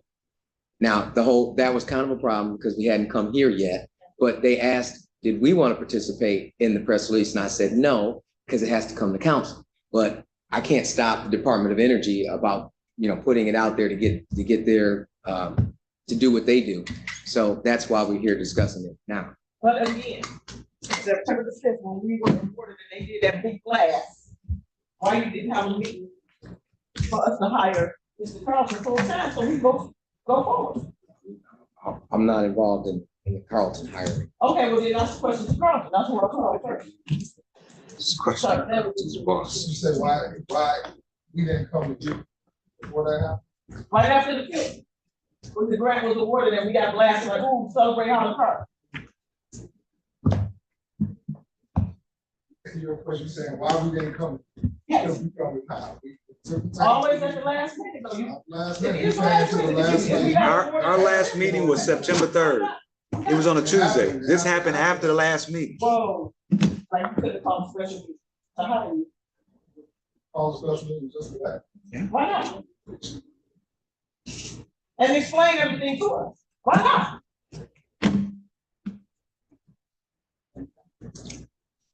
Mr. Clyburn, you are an employee of who? City of Highland Park. And your boss's name is? And I Thank work you, for the sir. city, Just wanted to check. which truck? I just want to check. Believe Okay, so that, let's call believe for the that. roll on item 6D. This is ladies and gentlemen, we had somebody on last week who does nonprofit work, who's nonpartisan. Ms. Turner Johnson came on and told us all. She gave us a little bit of education. She said she's been doing this for years. She shared with us, she's a part of the Bishop's Council. They shared with us, they've been doing this for years. And they said that grants and grant activity that's decided by another party, the federal government, the state, a lot of times this activity comes in at the last minute. And it was explained to us thoroughly. So Madam Clerk, would you please call the roll on item 6D? That's the resolution for the acceptance of the local government energy program, Community Spark Investment, and the transforming energy application to the U.S. Department of Energy by the City of Highland Park Community and Economic Development Department. Motion was made by Councilwoman Manica, supported by the chair. If you would call the roll on item D. Councilman Shockley, No. Councilmember Martin, I have a question. Ma'am, The paragraph, I don't know why we didn't just read this first page and then go back and dissect this. Doesn't make any sense. But the only question I have is the question where it says, whereas the CED department, as a condition of accepting awarded funds, will be responsible for naming a full-time member of the administration to review contract documents, submit the same to the legal department for review and comment, review paid applications, be responsible for attending meetings for this project, and all of which contract and payment shall be subject to the review and approval of city council subsequent resolution. I only want that. Can you explain just that paragraph? We don't have to go through everything. Any other contracts, or anything else needs to be done, we come back to the council for approval. I mean, I will be administering grant, I will be in the meeting, when I get the information, I'll send it to me, but they're gonna review it, after they review it and make their comments, I'm gonna come back to council for approval of that contract before we move it. Okay. So anytime we get into another agreement, another contract with this grant, we come back to council Each time. every time. That's what they said. Thank you. your vote, madam, that she did call. Yes. Thank you very much. Ms. Manica? Yes. I'm not done. Let me stop trying to do Pro it. Tem Robinson, No. Council President Thomas. Motion carries, yes. Thank you very much. Moving on to item E. This is the resolution to approve the 2024 Highland Park fee schedule. Fee schedule in question is for all city services. Zoning board, site plan, special use permit, zoning ordinance, zoning compliance, street vacancies, fencing. It covers all the entire fee schedule for the city of Highland Park that is covered in our zoning ordinances. City Council, what is your pleasure for item 6E? I move to approve resolution to approve 2024 Highland Park fee schedule with questions. Okay, Chair offers support. Ms. Manica, go with your questions. Just out of curiosity, if we're creating this fee schedule, but when McKenna comes on, don't they create a fee schedule as well? No, we have to adopt it. Okay. So they made a recommendation. We are asking the council to adopt this schedule based on the recommendation. Yes, and, well, they haven't been since 2005. So it's 20 years, things have changed. These are when and this is comparable to other municipalities. Right, okay. I just didn't know if we were gonna do it again, that's all. No, this is This one, okay. council has to take. Mr. Thank Ashafi, yes, I'm sorry, I see your hand, sir. Mr. Clyburn. Are these fees new? Has there been an increase? Or are these the existing fees that we've had from the past?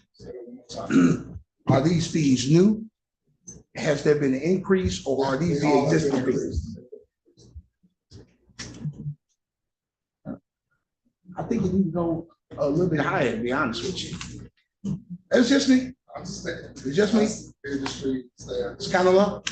Kind of low. Yeah. You should see the ones that we increased it. See, now, Yeah. now that would have been a nice comparison to have. No, it's in the book that they gave us last It's in the meeting. book. So it's It's in that book they gave us last week. The book on McKenna from last meeting. Okay, all right. Okay, so That's let's the only call, question I had. I'm good. Well, you have a copy. Okay. okay, so we're gonna call the roll on item 6E, the resolution to approve the 2024 Highland Park fee schedule. Motion made by Councilwoman Manica, supported by the chair. Madam Clerk, would you please call the roll on item 6E? Councilmember Ashafi, It's not enough, but yes. Councilmember Martin, Yes. Councilmember Manica, Yes. Council Pro Tem Robinson, Yes. Council President Thomas. Yes, motion carries. Moving on to item F, resolution to sell a vacant residential adjacent lot at 309 Tuxedo to Neil Enterprises LLC, the adjacent property owner of 315 Tuxedo. They were at the Workshop. Okay, so we've seen them already. Okay. City Council, what is your pleasure on item F? We've seen them twice, I think. I move to Support approve with this. questions. Go ahead, Ms. Manica, finish the motion. I move to approve the sale of vacant residential adjacent lot at 309 Tuxedo to Neil Enterprise LLC, the adjacent property owner of 315 Tuxedo. Mr. Shafi, go ahead with your support. Support with questions. Floor is yours. Go ahead. Is he here today? Probably not, huh? I don't see him. He's online. I think I saw him online. Just a second. Yeah, you are right. Can you hear me? He is under as a participant. Clayton Neal. Mr. Neal, I'm gonna ask you to, you're unmuted. Can you go ahead and speak? Good Mr. evening, Neal. President. Yes, can you hear me? Yep. Thank you for joining us virtually. Go ahead, Mr. Shafi. Okay. You got a question for this gentleman? Mr. Neal, what is the schedule for when you're going to have this property up and running? Well, Because I enjoyed talking to you last time. You seem like a pretty honest guy. I'm just curious about the time frame for when you're going to have it up and running. yes, sir. Yes, sir. Well, right now I am in the process of working with the state of Michigan, the MEDC, working to try to solidify a Building My Communities grant. So right now those funds are limited. There is still funding left. So long story short, the sooner I can, solidify, the acquisition of this lot, then I can get my full renderings done by my architect, which shows this lot along with the building and its completion.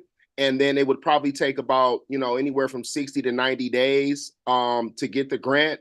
and I anticipate the duration of the project to be anywhere between 8 to 12 months, and that's just based upon the timing of when the project actually starts.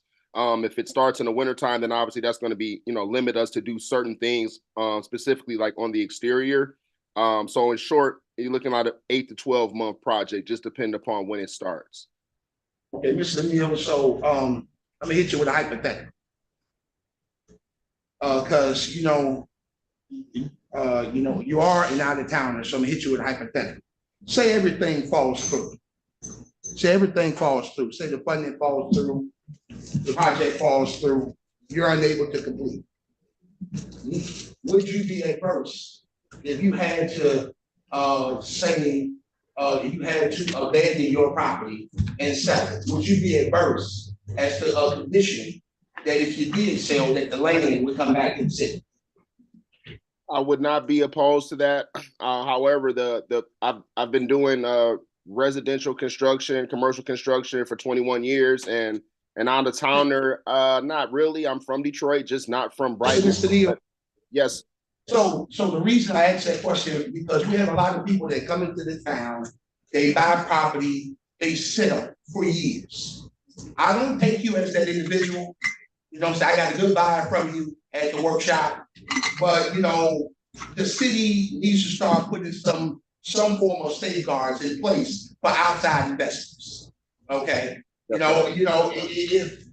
the project falls through, and actually, this is a question for legal. What are our safeguards of retaining the land if the project falls through? Mr. Busick, would you go ahead? Thank you, Mr. President. Well, this is just on the agenda as a sale. You wouldn't really have those safeguards. I don't think those contingencies would be required by what's on the agenda right now. Okay, Just you want to enter some sort of development agreement or something like that. Yeah, I'm curious. That would be a different type of agreement. Right. It is a development. He's planning on doing something very amazing here in the city. It is a development. There should be some form of safeguards just in case.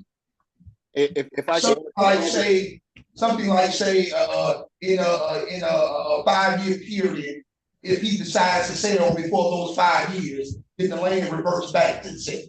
Yeah, I don't disagree with anything you're saying, but the item on the floor at the moment is just the sale of the property. It doesn't have an all-encompassing development agreement. That's why based on the board.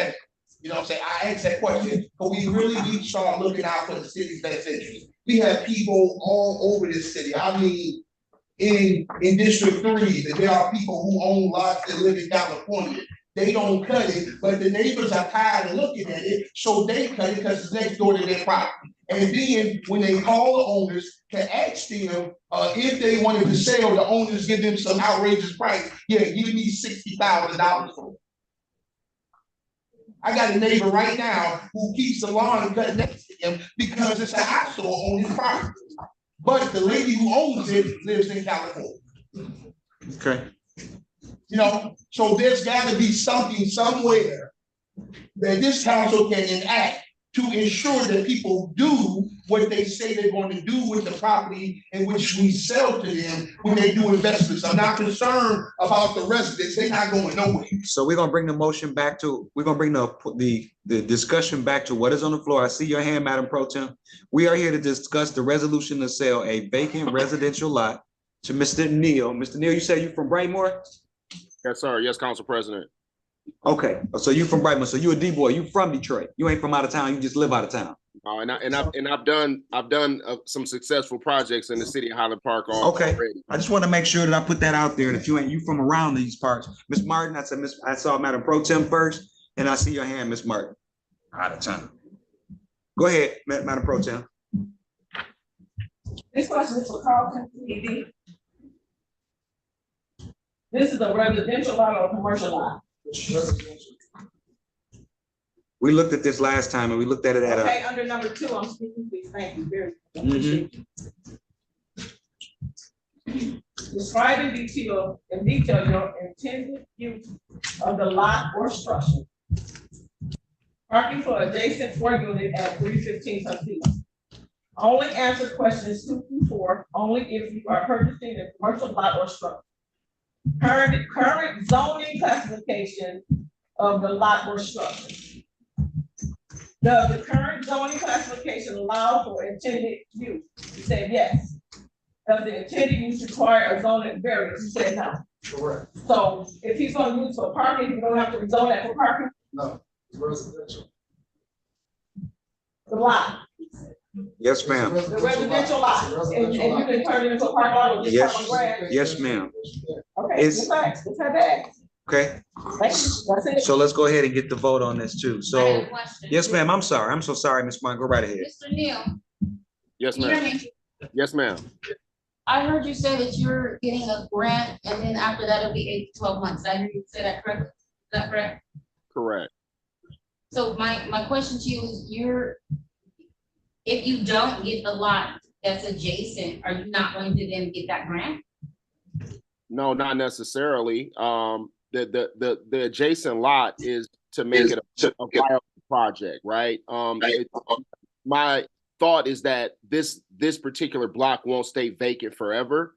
As some, Can you go back to where he is? I would imagine that there's going to be further development, and a 4-unit building with no dedicated parking limits a lot of things, right? It's going to cause street congestion because I'm sure that residents don't want a bunch of cars parked on the street. So what I'm trying to do is create a project that is one, attractive, to have some additional green space, because I believe you actually saw the property and you know that there's really no backyard at all. So in addition to the parking, there would be some green space for the residents, and then also trying to eliminate congestion and have safety for the residents that live there. You know, parking is a big thing, very underestimated as far as the importance of parking. So no, it does not. Hold on a second, Ms. Martin had the floor. It doesn't make it as attractive as it would be with it. No, I received that, because you're right, I did see it, and I looked at it from 3 points of view. One, if I was somebody who was renting that space, yes, my car would be subject to be on the street, possibly hit, or, if a family moves in there, I'm thinking a kid could be in the street playing. So, that would be additional space. There's no backyard. The other thing is I'm thinking as an investor, it's more attractive with you having that lot. Also, I'm thinking of it as a neighbor, because the same thing that District 3 said, there's so much life around the city. My concern is, how soon are you going to start working on that house? Because, we get a lot of people that come through our meetings and say that they're gonna work on a house, or they're gonna build a fence, and they wanna blah, blah, blah.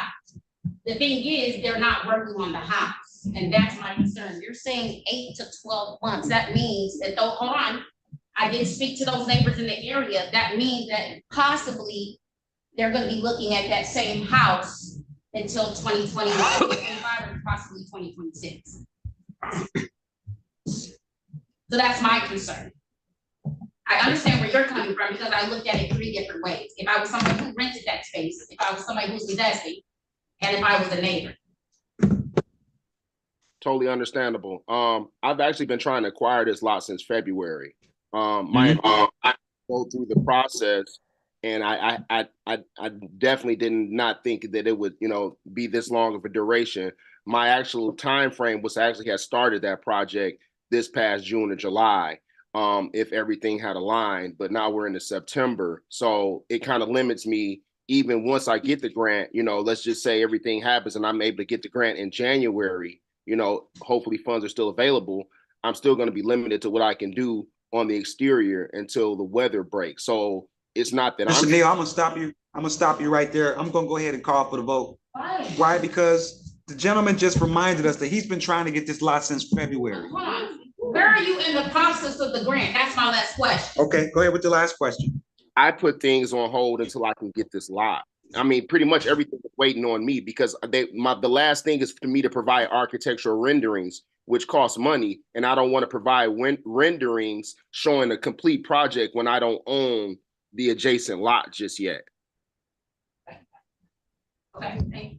Okay, so let's go ahead and call for the vote on this one. This item, we're dragging these people over the coals that are trying to invest in our city. This man wanted to start this project this past summer.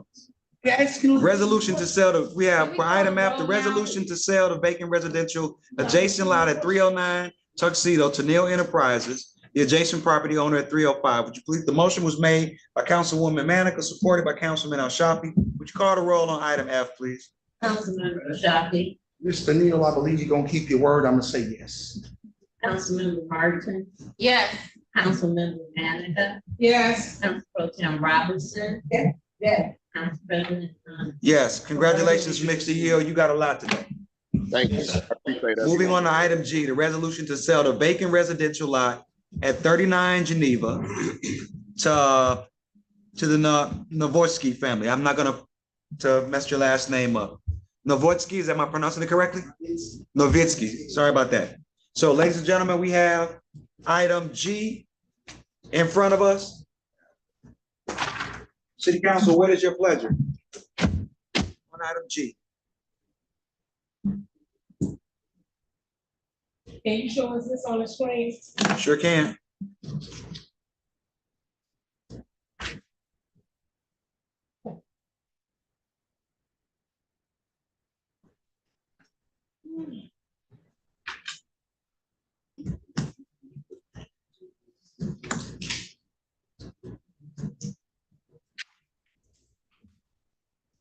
Can I get a motion?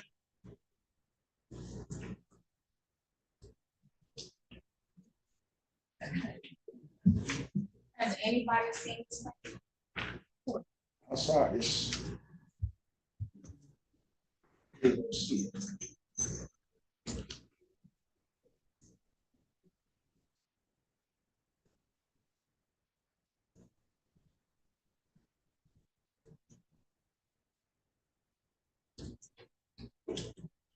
Yeah, this is right behind that horrible little building sitting on the corner of 6 Mile. That horrible little building sitting on the corner of 6 Mile. And what? And This is at Geneva between Second and Third. You do a 3D view or no?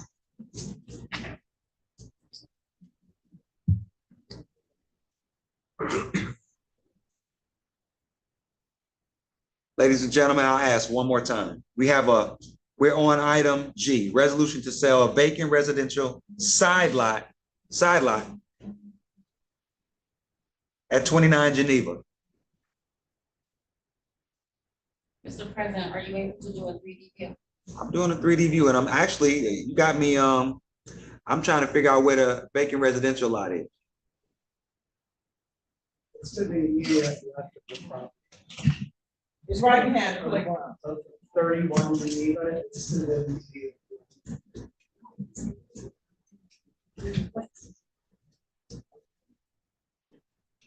I stand corrected, Mr. Al Shafi. You are correct. It is close to 6 Mile. This map sent me in the wrong direction altogether. It's right behind that horrible little building. Gee. What's the? So you, bless your heart. So you're trying to buy this. Ladies and gentlemen, can we get a motion on the floor, please?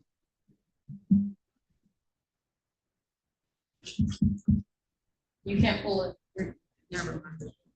I mean, it is, It isn't. You want to return it? Yeah, because we're still looking at the roof. what, we're looking at the roof. We're talking about the lot. That's. So, Was that 6 Mile? I'm sorry.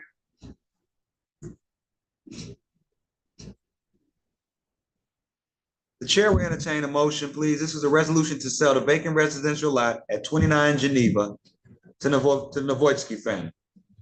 What are you gonna do with the lot? You gotta do it. Can we get a motion on the floor? I can't see what we're looking for. We're just. It's in the packet. Okay, okay.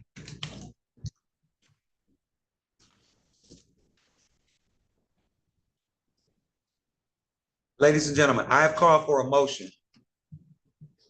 Just dying on the floor?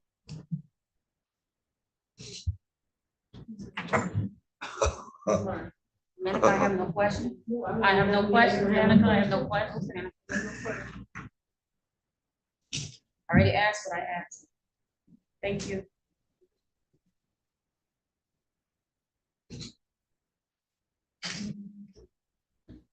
To the people who are here, is that next to your house? Yes, it is. That's where you live at? Yes, 31 Geneva is a bungalow. Right, They're asking to purchase the side lot, it's 29 Geneva. okay, that's all. There is an additional lot next to that. Yeah, that's all I wanted to know. I just want to know that you live there. Yes. There's an additional lot next to it. So there's- Hold on, sir. Can you, ma'am, go right ahead. Ms. Manica? I move to approve the sale of a vacant residential side lot at 29 Geneva with questions. I'll offer support. I have questions as well. The motion is on the floor now. Ms. Martin, please, hold on. I'm sorry, I didn't mean to interrupt you. Before I ask any questions at all, Ms. Martin, I will turn the floor over to you. It's procedure that we had to do it that way in order to be able to discuss it. You can't call a motion? No, I cannot. The chair cannot call a All right, motion. that's good to know. That's the limit to my power. I cannot call any motions at all. Got it. All right, so Ms. Manica, you were first, and I will turn the floor over to Ms. Martin after that. Go ahead, Ms. Anika's Manica. first or Martin's first? She called the motion. She said she Got had it, questions. okay, got it. Go ahead. So let's start with you, you were the gentleman or the people, the person whose house is 20, the house is 29 or is it 31? 31. The person who lives in 31, could you come to the podium, please?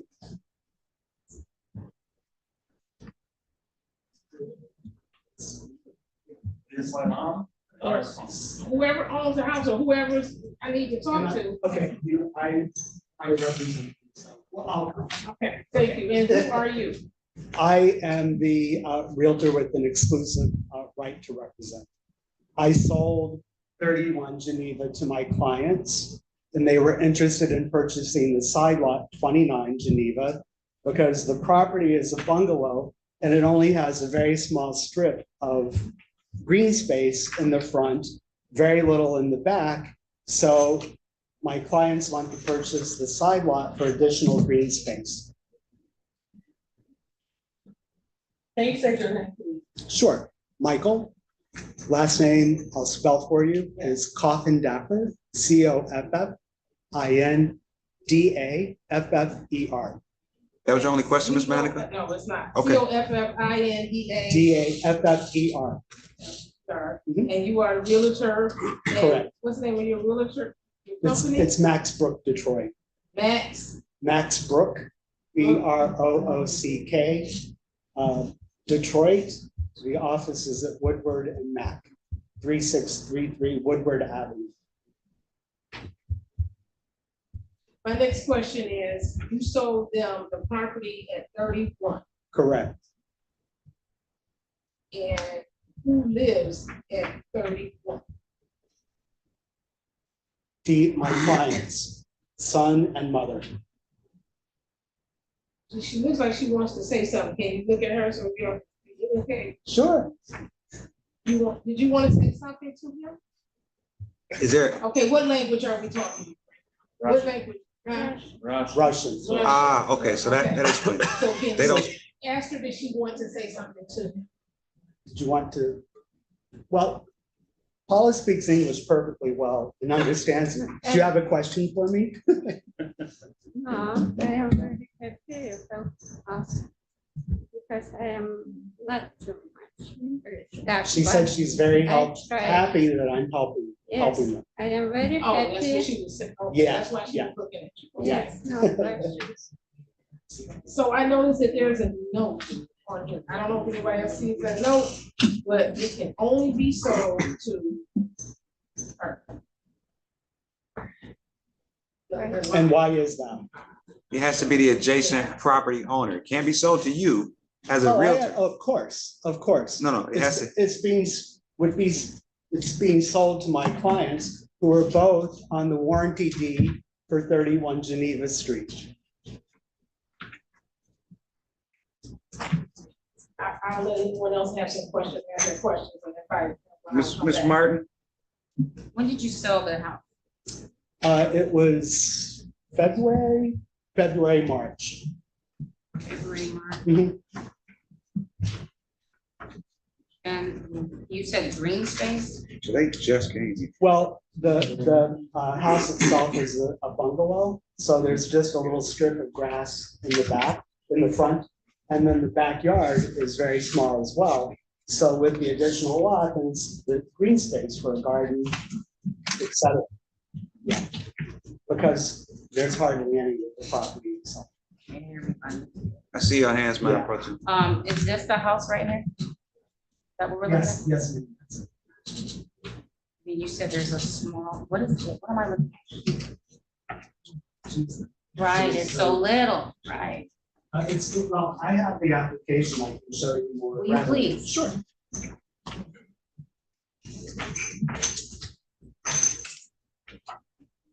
So there's already a fence around it currently? Is Oh, that yeah. what this is? So this is the house, this is a better picture of it, and this is the lot to the. That you want to, left. that you want to get? That's correct. And then, so this, so she's gonna knock down this fence and extend it? What's going on? Correct, yeah, most likely will extend the fence. And then what I mentioned before, it looks larger, but there's an additional lot that's privately owned. So I was just clarifying that my clients are simply purchasing the side lot immediate to the house, immediately adjacent. Okay, and you said you got a better picture of that? I'm sorry, it's the same application you have. Same thing, but you don't have anything like this bigger, bigger, No, it's simply the whole, it's just a little, okay, yeah. all right. So the address of that house that they live in right now is 31 Geneva. 31, okay. Mhm. And that's, okay, just verifying some stuff. Yeah. And the side lot is 29. The immediately adjacent side lot.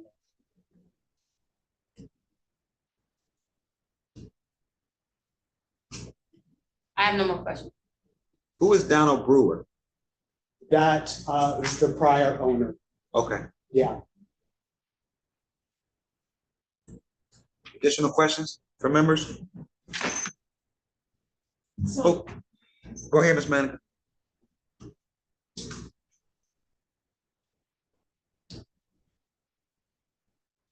So tax records show that that was the previous owner. Legitimate sale of the primary property. The side lot is owned by the city of Highland Park, has been for a long time. I guess we can go ahead and call the roll on this under community development. This is a resolution to sell the vacant residential lot at 29 Geneva to the Novotsky family. This was a motion that was made by Councilwoman Manica, supported by the chair. Madam Clerk, would you please call the roll on item 6G? I did have my hand up. I'm sorry, Madam Pro Tem. Thank you very much. Madam Pro Tem, I had my head down. Forgive me, I apologize. Did you have your question? Did you have a question you need to get answered? I'm sorry. I had my head down on the computer. It was? Forgive me, I'm in the documents. Ms. Manica, go ahead. So on here it says, or you've been there since, when did you say you sold it to? It's February or March. And go for it, you stated, or did you, I'm talking to you. You both stated, you do not stay in Sterling Heights. This moment? Yes, 25, but need Repair repair, yeah, building, repair building. and he lives And here. I repair Geneva 21. So they're working on it to repair. Working, yeah. Right, this right. time, The home yeah. required some renovations. There was water damage, for example, a hole through the kitchen floor, et cetera. So Yeah. the property needed some light renovations. My clients have been out of town for about 6 weeks. So that's why the work is ongoing. But the intention is, as soon as the property is renovated to be move-in ready, they'll be moving to that address. So it's not livable, right? No, no. So again, this sale is only to the owner, which from our legal says it's the young lady right here. Okay, So again, the warranty deed for 29 Geneva is in both names. And with the side lot, when I presented the application to the real estate person, both names are on the application.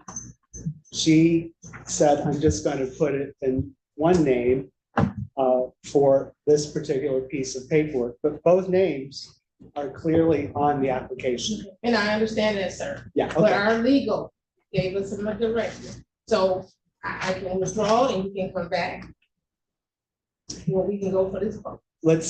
my recommendation is to go for the vote and then we can make that correction after we have the warranty deed to add the additional name. That's perfectly fine. So To add what additional? that's mother and son is on here. Yeah. Yes. Mother and son. So he's acting as a caregiver for his mother primarily. No. I'm gonna ask, no, I'm asking. No, He's not, so this is gonna be her home independently? no, they're both going They to live there. occupy and live in the home when the renovations are complete. Yes. Okay. Okay. So we could leave the motion. It's perfectly fine under policy. Yeah, but again, and I don't want to prolong this. I don't want to carry this on, but I'm listening to you talk to them. And so you said now we can later, after we, assuming we approve this, Right. you can add a name to the warranty deed. So I'm asking, add what name to the warranty deed? Because now, either way, she owns it right now, correct? Yes. Our legal department says it goes to her. Okay. That's my. Are you're okay with that? You're okay with that?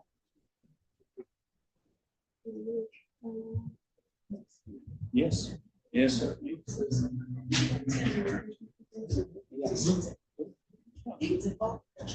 Oh, I'm going by legal. Legal wrote that. I did. Yeah. Mr. President, if I could. Yeah, Mr. interject. Bosley? Yeah, Mr. Contis from our firm did make a note on the paperwork indicating that, that it be sold to her, And this is not. sale only to, To Paula Novitsky? so it sounds to me like the petitioners are fine with the resolution as is, and if they need to do any corrective, deed work after the fact, they're able to do that, and the city wouldn't be involved. Okay. Is that fair? Additional Call question? for vote. Okay. On item 6G, Madam Clerk, would you please call for the vote? This is the resolution to sell the vacant residential lot at 29 Geneva to the Novotsky family. Councilmember Ashafi, No. Councilmember Martin. Yes. Councilmember Manning, No. Council Pro Tem Robinson, Yes. Council President Thomas. Yes, motion carries 3-2. Congratulations, you Thank have you your very lot. much. Thank I you. will caution you by saying this, though. This was a contentious discussion in good faith, please, and comply with the documents that you have in front of you. Every person after you is measured by what you do. Understood. Thank you. Thank you. Congratulations. Thank you. Manica said no.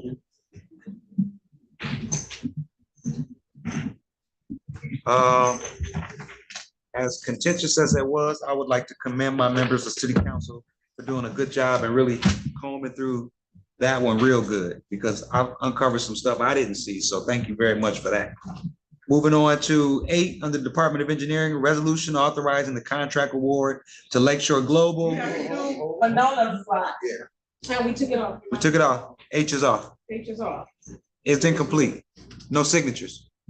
Did we take H off? Yes. Highland Park Road? Huh? The sig, but CD didn't finish the document. The signatures weren't on it. Oh. When they bring it back, everything will be on it. We don't want to have nothing hanging out there. Moving on to item 8, Department of Engineering resolution authorizing the contract award to Lakeshore Global, Inc. for Phase 1 and tentative award for Phase 2 of the 2023 Water Main and Service Line Replacement Program. City Council, what's your pleasure? I move to approve the resolution authorizing the contract award to Lakeshore Global Incorporated for Phase 1 and tentative award for Phase 2 of the 2023 Water Main and Service Line Replacement Program. Chair offers support. Questions, concerns? Madam Clerk, would you call the roll for item 8A? Councilman Ashafi, I do have a question.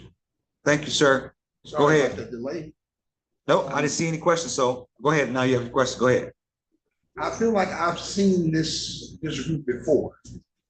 Have they done business with the city before? Yes. Lakeshore Global, yeah, Okay.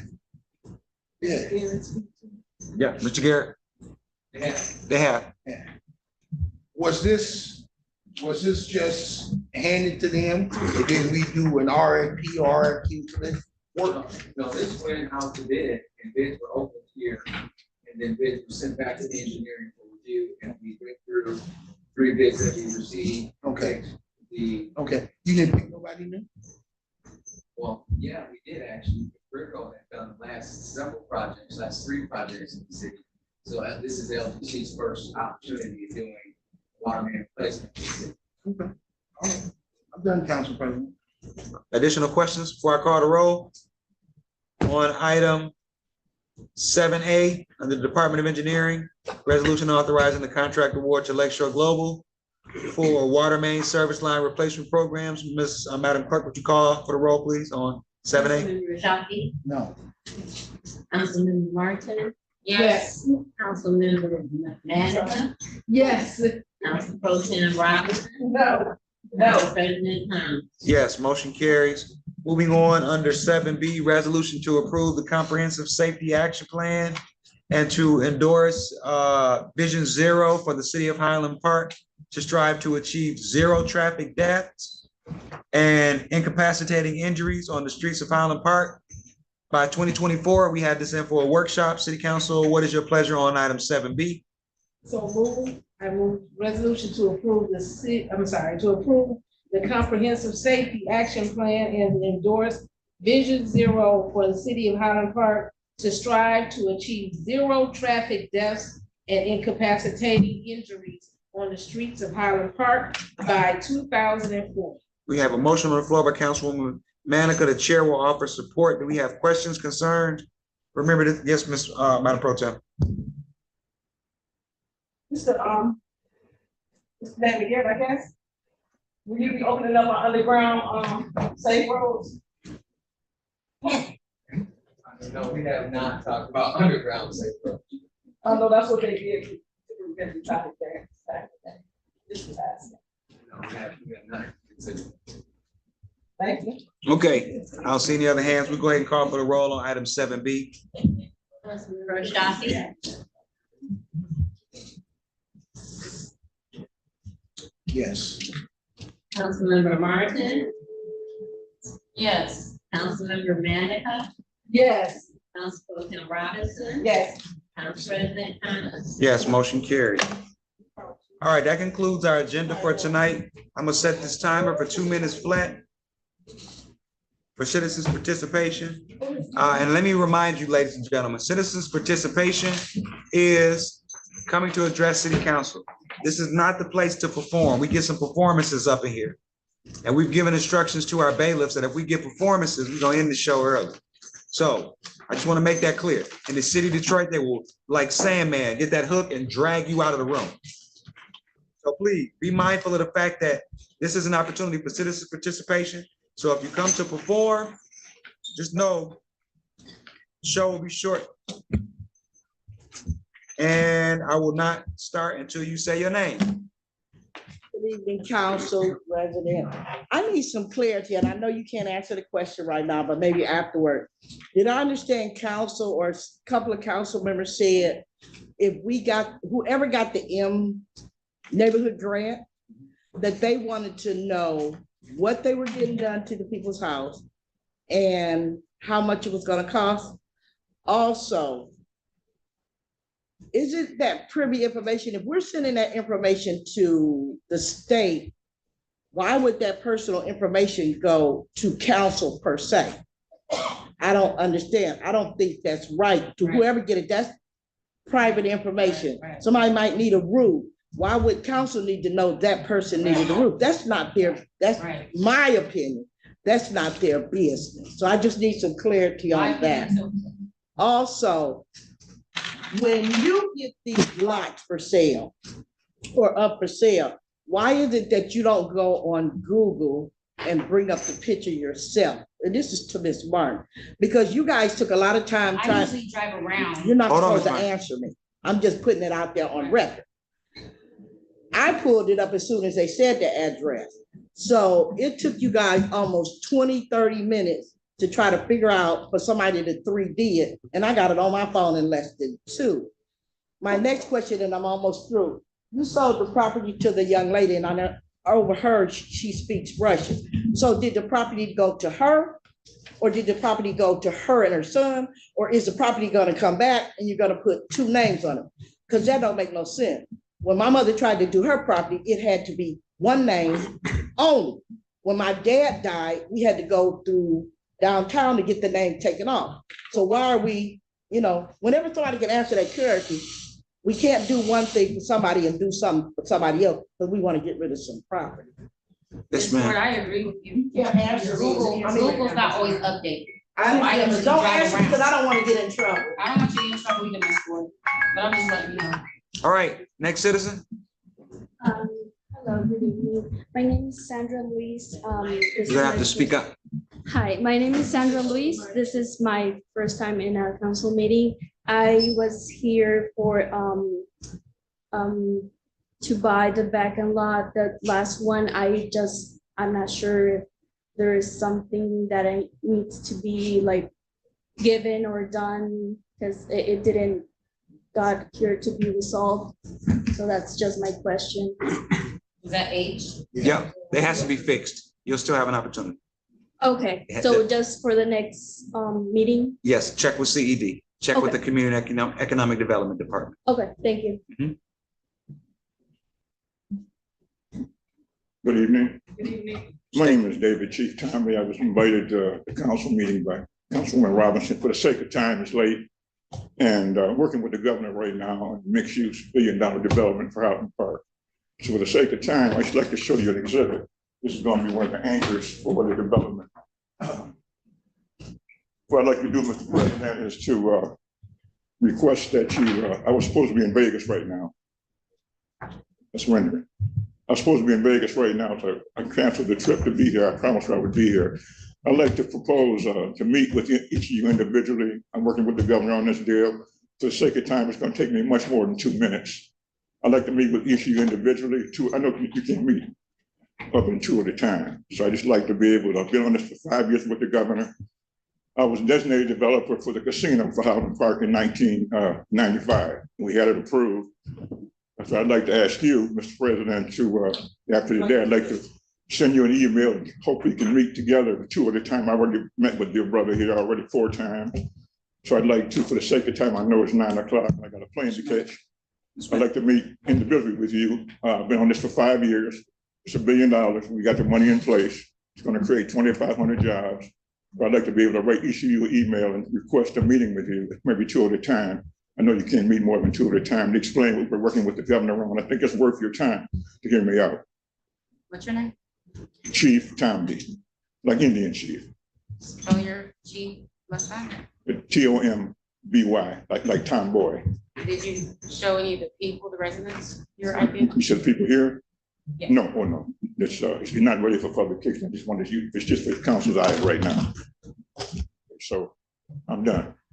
So Okay, I'd like to send you an email and request to meet with you maybe 2 at a time to explain what we're doing with the governor. We've been on this for 5 years. When I was a developer for the casino for Highland Park in 1995, we had it approved. We had all the votes. The then city council went with us to Lansing. We had the floor votes, and one of the officials from Highland Park made a big mistake. He killed the deal. So I'm back again. I used to live in Highland Park for 20 years at Gabriel. So I'm not a carpetbagger, but I'm back to see what I can do to help Highland Park. So I'd like to send you an email. I've been sending you emails all the time. I'd like to send you an email to explain to you the situation and request a meeting with each of you together, maybe 2 at a time, as soon as possible. Okay, thank you, sir. It's been 2 minutes. Is there a certain area that you're looking at, Chief? Well, I don't want to be specific. It's over 2 minutes too. We're gonna keep it to 2 minutes. Thank you, sir. He will get back with, thank you. Okay. Thank you, Chief. All right, thank you. Have a nice night. Any other citizen would like to speak? To the council and the public, I don't understand why Kathy Square is worried about somebody's name being pulled twice. I'm not worried about it. I said, if we're talking about fairness, you got. Yeah, but you do fairness with the water, not the house. No, I'm just, listen, that was was just something I said. It wasn't Filter necessary. it, you can throw it out if you want, because you just said one person is winning everything, it doesn't. How is they winning everything? They're I'm picked. just saying. And I'm just saying they're being picked.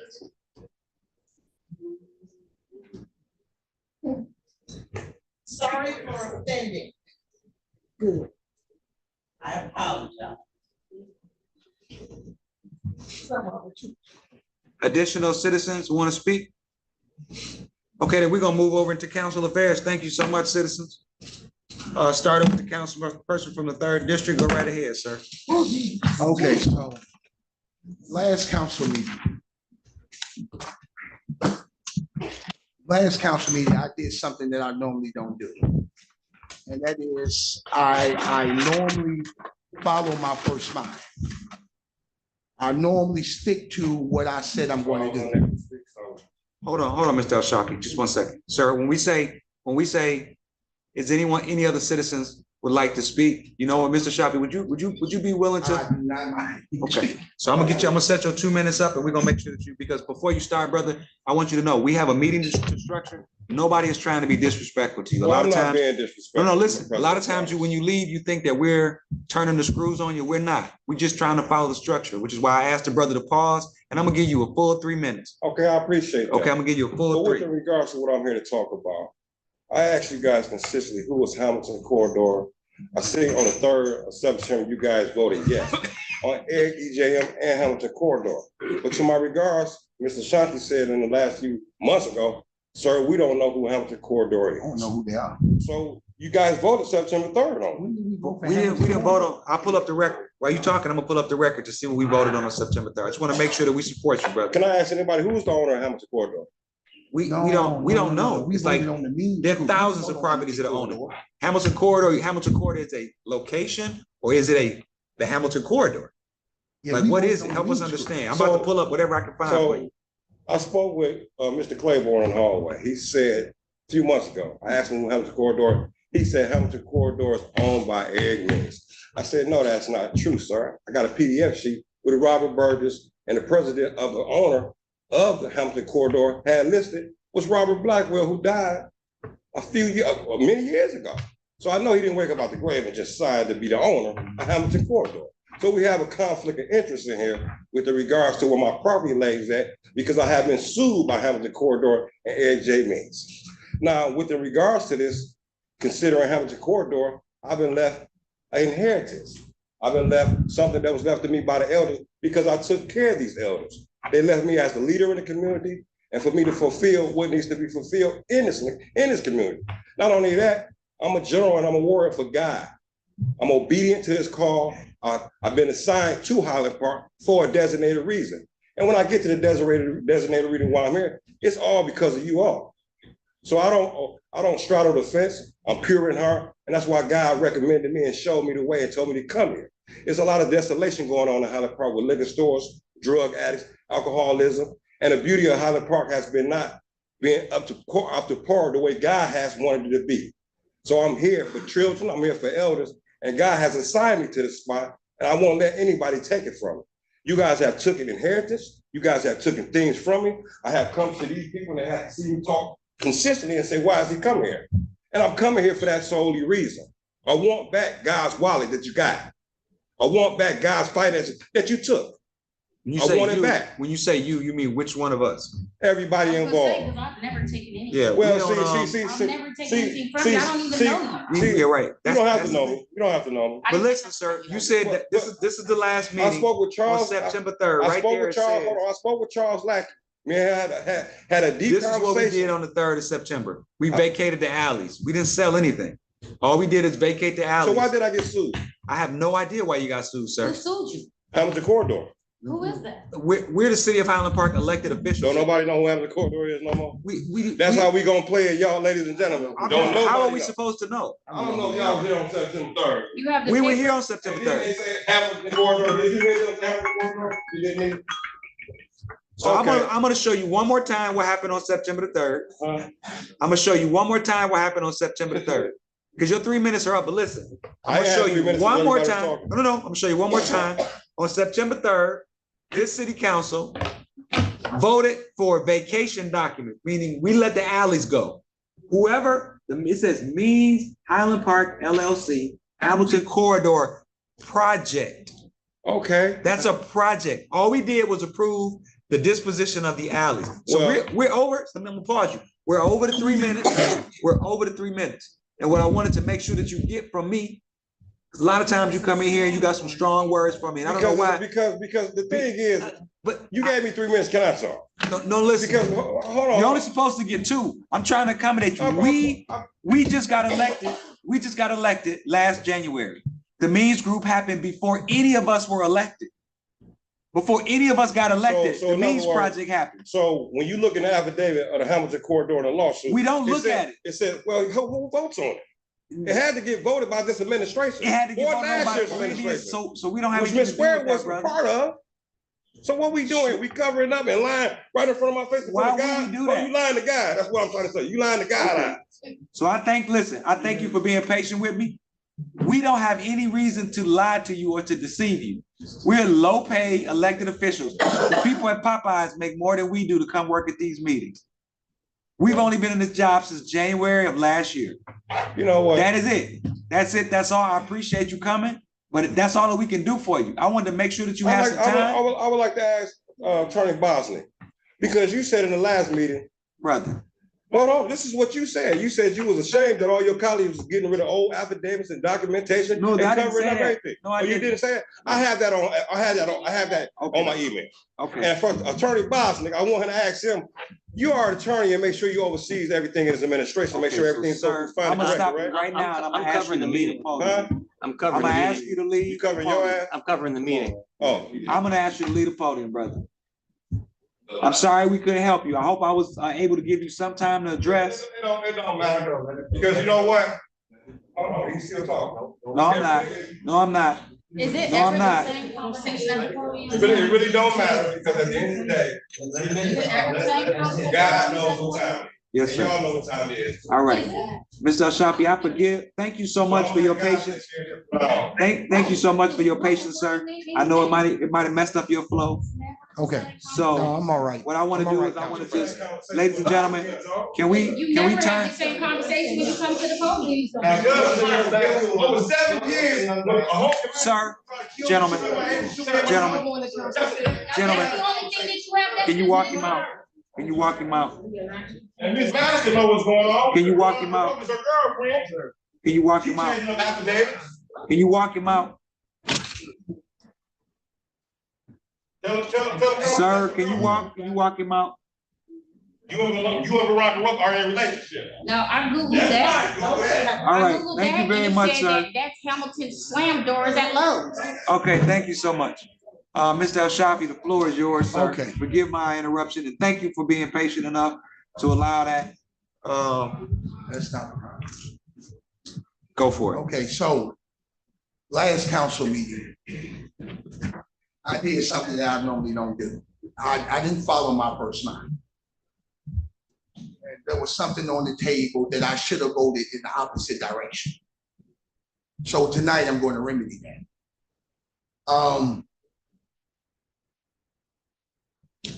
I would like to make a motion to rescind my no vote to unappoint Lisa Stolarski as treasurer. Are we back on that again? Yes, we are. We have to suspend the rules. We have to have a motion to suspend the rules before we can go to that. So I make a motion to suspend the rules to add this on. I guess Mr. President, the motion would be, I guess, to suspend the rules to bring back the resolution that was before the body at the last Yeah. council meetings. So first, we got to get that motion to suspend the rules approved, okay? Do you have support? Nope. Nope.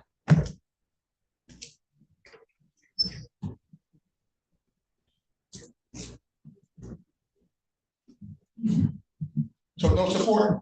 Nope. Oh, anyway. So I allow my personal feelings to deter me to go the opposite way. Is that a tingle? Yeah, it's a tinkle, yeah. And if you took a little bit of time out to pay attention, you'd understand that thing. I think we've gone on long enough. I think it's been long enough. I think it's some drug on for damn near a year. And I think it's time for us to move on. I think it's time for us to move on, leave the seat vacant, and let the residents appoint who they want to have in that seat. We have given enough time. There's been enough patience. I don't know who's blocking, either the city or it's her problem, whatever the case may be. I think enough time has gone by on this particular subject, and I would like to have it resolved. I want to wash my hands of it.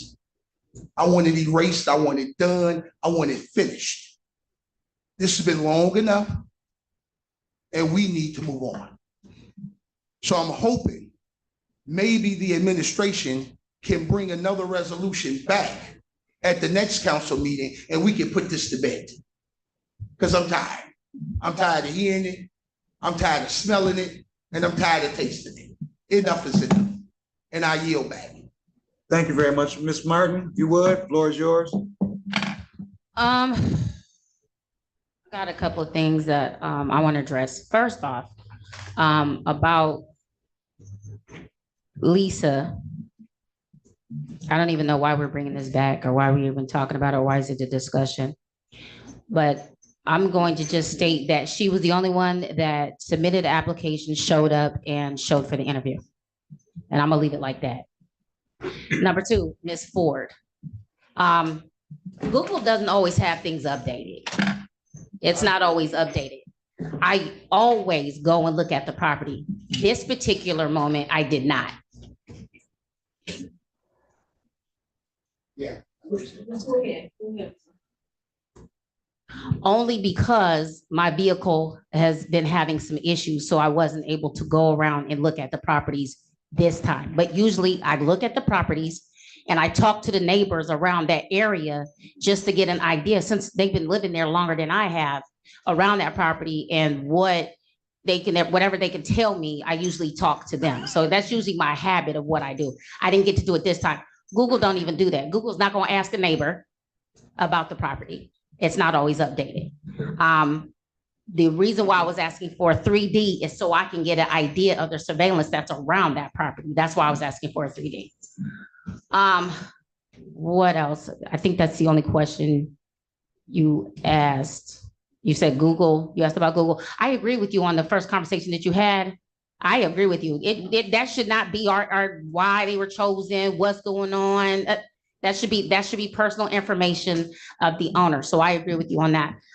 Number two, like I said, I looked up Hamilton corridor and it said that it was Hamilton slam doors at Lowe's. I have no idea.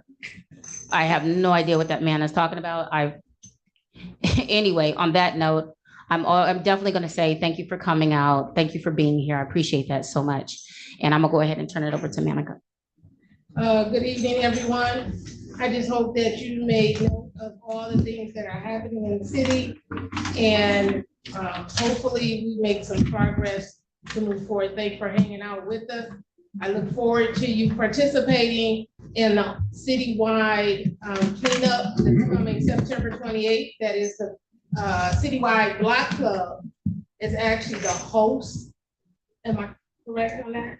Is actually the host, and city council is participating in the way of the dumpsters. But please make sure that you participate in that, in cleaning up in your area. The dumpsters will be around.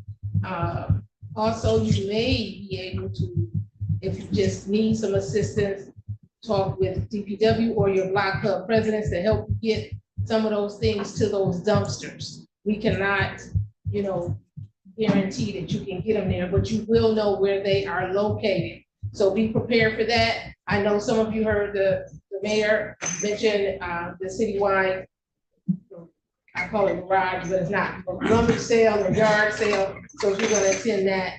Also, I just asked again, we are still seeking in some cases, I think in all districts, I know for sure in 1 and 2, we're still seeking our CDAC members. I believe District 3 needs them in precinct 5. and I need them in precinct 1. At this point, I'm just going to do, I'm gonna pick whoever wants to do it and then see what happens. Don't look around, Ms. Ford, I'm not counting, you're not in my district. So, but again, and also, let's think about the commission. I know you guys come here, but some things that you asked us about, again, you need to attend the police meeting, you need to attend the traffic commissioner meeting, you need to attend school board, you need to attend, you wanna know about zoning, you need to attend those meetings. Find out when those meetings are being held, usually they are posted downstairs in City Hall. So keep those things in mind. We are a growing city. It's one day at a time, one step at a time, one move at a time. Everything's not gonna happen real fast. My last request is actually to administration and to CED. When you bring us the information for the lot, please make sure that it is all there. The other thing is, for the water piece, I think you need to have an updated, I'm asking for an updated, meaning if it's being requested, it's gonna be brought to us in September, that water date says September as well. That in September, they look at the bill and said, this person or these people are in compliance. Not from, I don't want a date from the 6th. I don't know how my counterparts feel, but in my case, I think that that should be for all the dates, actually should be September, but definitely the water should be in September, and so should CED should be in September, that you have checked everything. So that is my request. And I actually already mentioned that to Mr. Claiborne. But other than that, I don't really have anything other than to say thank you for attending. If you have any questions, also feel free to write them down. Bring them to city council, and maybe they can be given to us. We can take a look at them in advance and distribute them to whichever district or just to council pro tem and council president on those things. Other than that, everybody have a good night. Thank you, ma'am. Last meeting, my mic didn't work, you guys. Can you hear me? No. Well, anyway, I have 2 things to address that was on the agenda tonight for the record. The first is the veto for the moratorium. The first thing says that the city attorney's office was never provided with a written copy of a resolution, so they were unable to approve it as to form. September the 4th, and I have the email. I sent the email out to the entire council, the mayor and the attorneys, asking what the process was to put together that resolution. Was it the attorney's job or was it Kashi's to actually the moratorium? I never got a response to that. So that first one is a lie. And for those who wants to know why I voted no for the Department of Engineering resolution authorizing the contract award Lakeshore Global is because May 21st in 2018, you can go look at the minutes and look at the agenda. The exact same person was awarded, and if I'm lying, please correct me, monies to fix whatever was wrong with the water situation.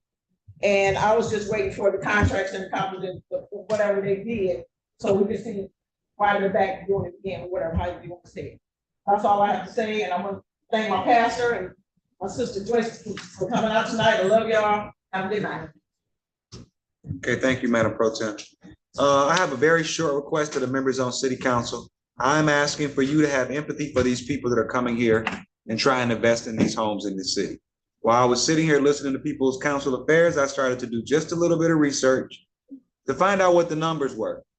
At Home Depot, a decent double hung window is $345 each. Most of the houses in Highland Park have 20 to 40 windows in it. So if you buy a house and you replace the windows, you deep in some thousands of dollars just to get windows. To replace the doors on a house, you also a couple, $2,000-$3,000 in. A fence on an existing property is going to cost you somewhere between $4,500 and $7,000. A survey on your property, just for them to come out and put the little maps in the ground, the little flags in the ground, it's between $3,000 and $4,000. We have to stop turning the screws on these people as if we got all the money in the world. When we ask these people that are trying to invest in the city of Highland Park, when you gonna hurry up, how soon you're gonna do, I just want you to understand what it takes. You have to go to Safe Building, you have to get a permit. Then you have to go to a vendor and say, I need 43 yards of concrete to make a parking pad. And then you have to hire those people and you have to pay them in cash. And they have to keep those cement mixers spinning while they wait to get that done. And all those guys standing around, 5, 6, 7, 8, 9 guys, okay, at $60 an hour, working 12 hours a day, just on the corner of your block doing work in the Highland Park, you probably got $3,000 or $4,000 worth of labor standing there in front of you. So when we tell these people, how soon are you gonna get it done? When you gonna hurry up and do it? Most of these people are spending out of their pocket. If we had any expense, if something happened to our car, I had to get a rack and pinion replaced on my car. It cost me $1,200 in parts. Then I had to pay the mechanic. So let's just have a little bit of empathy. When we're placing demands on these people to hurry up and do stuff, how much money do you have in your emergency fund? The data says the average American does not have $500 in their emergency fund. They do not have $5,000 in their disaster fund. Do you have $5,000 in jelly jars on the shelf in your kitchen? No, you probably don't. So we need to be a little bit more empathetic with these people. When we tell people who are actually spending money on real estate, the average cost of a house in Highland Park is pressing up to $70,000 to $80,000. The average cost. Yeah, you can buy a house for $5,000. But if you want a nice house to live in, one of the last ones that sold for close to $300,000. It's not cheap. You drive down Colorado, it's a man with a $7,000 door on his house. Drive down Colorado, you'll see a beautiful door, no less than $7,000 for that door. Let's stop placing demands on people that are trying to make improvements on their property as if we have all the money in the world, because we don't. Let's treat these people like we want to be treated and have a little bit of empathy for them. When we say how fast you want to get a project done, for somebody to be able to do something in 10 to 12 months, they have to set money aside plus extra money. We don't know what that's going to cost. No, I'm talking about the individual people who are making these investments in property are spending their own money. How much the question is to all of you, how much do you make a year? And of that money that you make a year, how much do you have set aside for special projects? Chances are, depending on how much money you make, you spend all of that. You spend all of that. My family just came from the grocery store and I was looking for somebody with a mask and a pistol. That's what it felt like when I looked at my bank account. I feel like we had got robbed buying the same thing that we bought 6 months ago. I'm just asking the members of this council. Home improvements are not cheap. These developments that we're asking people to do, a fence is going to cost you between $5,000 and $7,000 with today's prices. Them picket fences, they're not cheap. $5,000 to $7,000. When we tell people fence it in, metal fence is even more than that. And then you got to wait for 4 months because supplies are not here ever since the pandemic. So when we place these demands on people, how soon are you going to get it done? What are you going to spend? What are you going to do? You have to understand with each question, you're adding dollar signs to it. And I personally, I don't care how much money I make, I personally am not in a position to just be grabbing funds out of my bank account and allocating them to a project because somebody says I should. We don't have the right to put demands on people that we ourselves cannot live up to. We do not have the right to place demands on people that we ourselves cannot live up to. If you don't have a disposable income set aside of $15,000 or $20,000 to fix your house, to fix your car, let's not place those demands on other people. It's unfair. We look like hypocrites telling people who are buying houses, well, you got to come up with another $25,000, $30,000. And we don't have $25,000 or $30,000 in our own bank account. Let's just stop doing that. Let's just stop doing that because it's just not fair. The chair is willing to entertain a motion. Having concluded our business, the chair is willing to entertain a motion to adjourn tonight's meeting.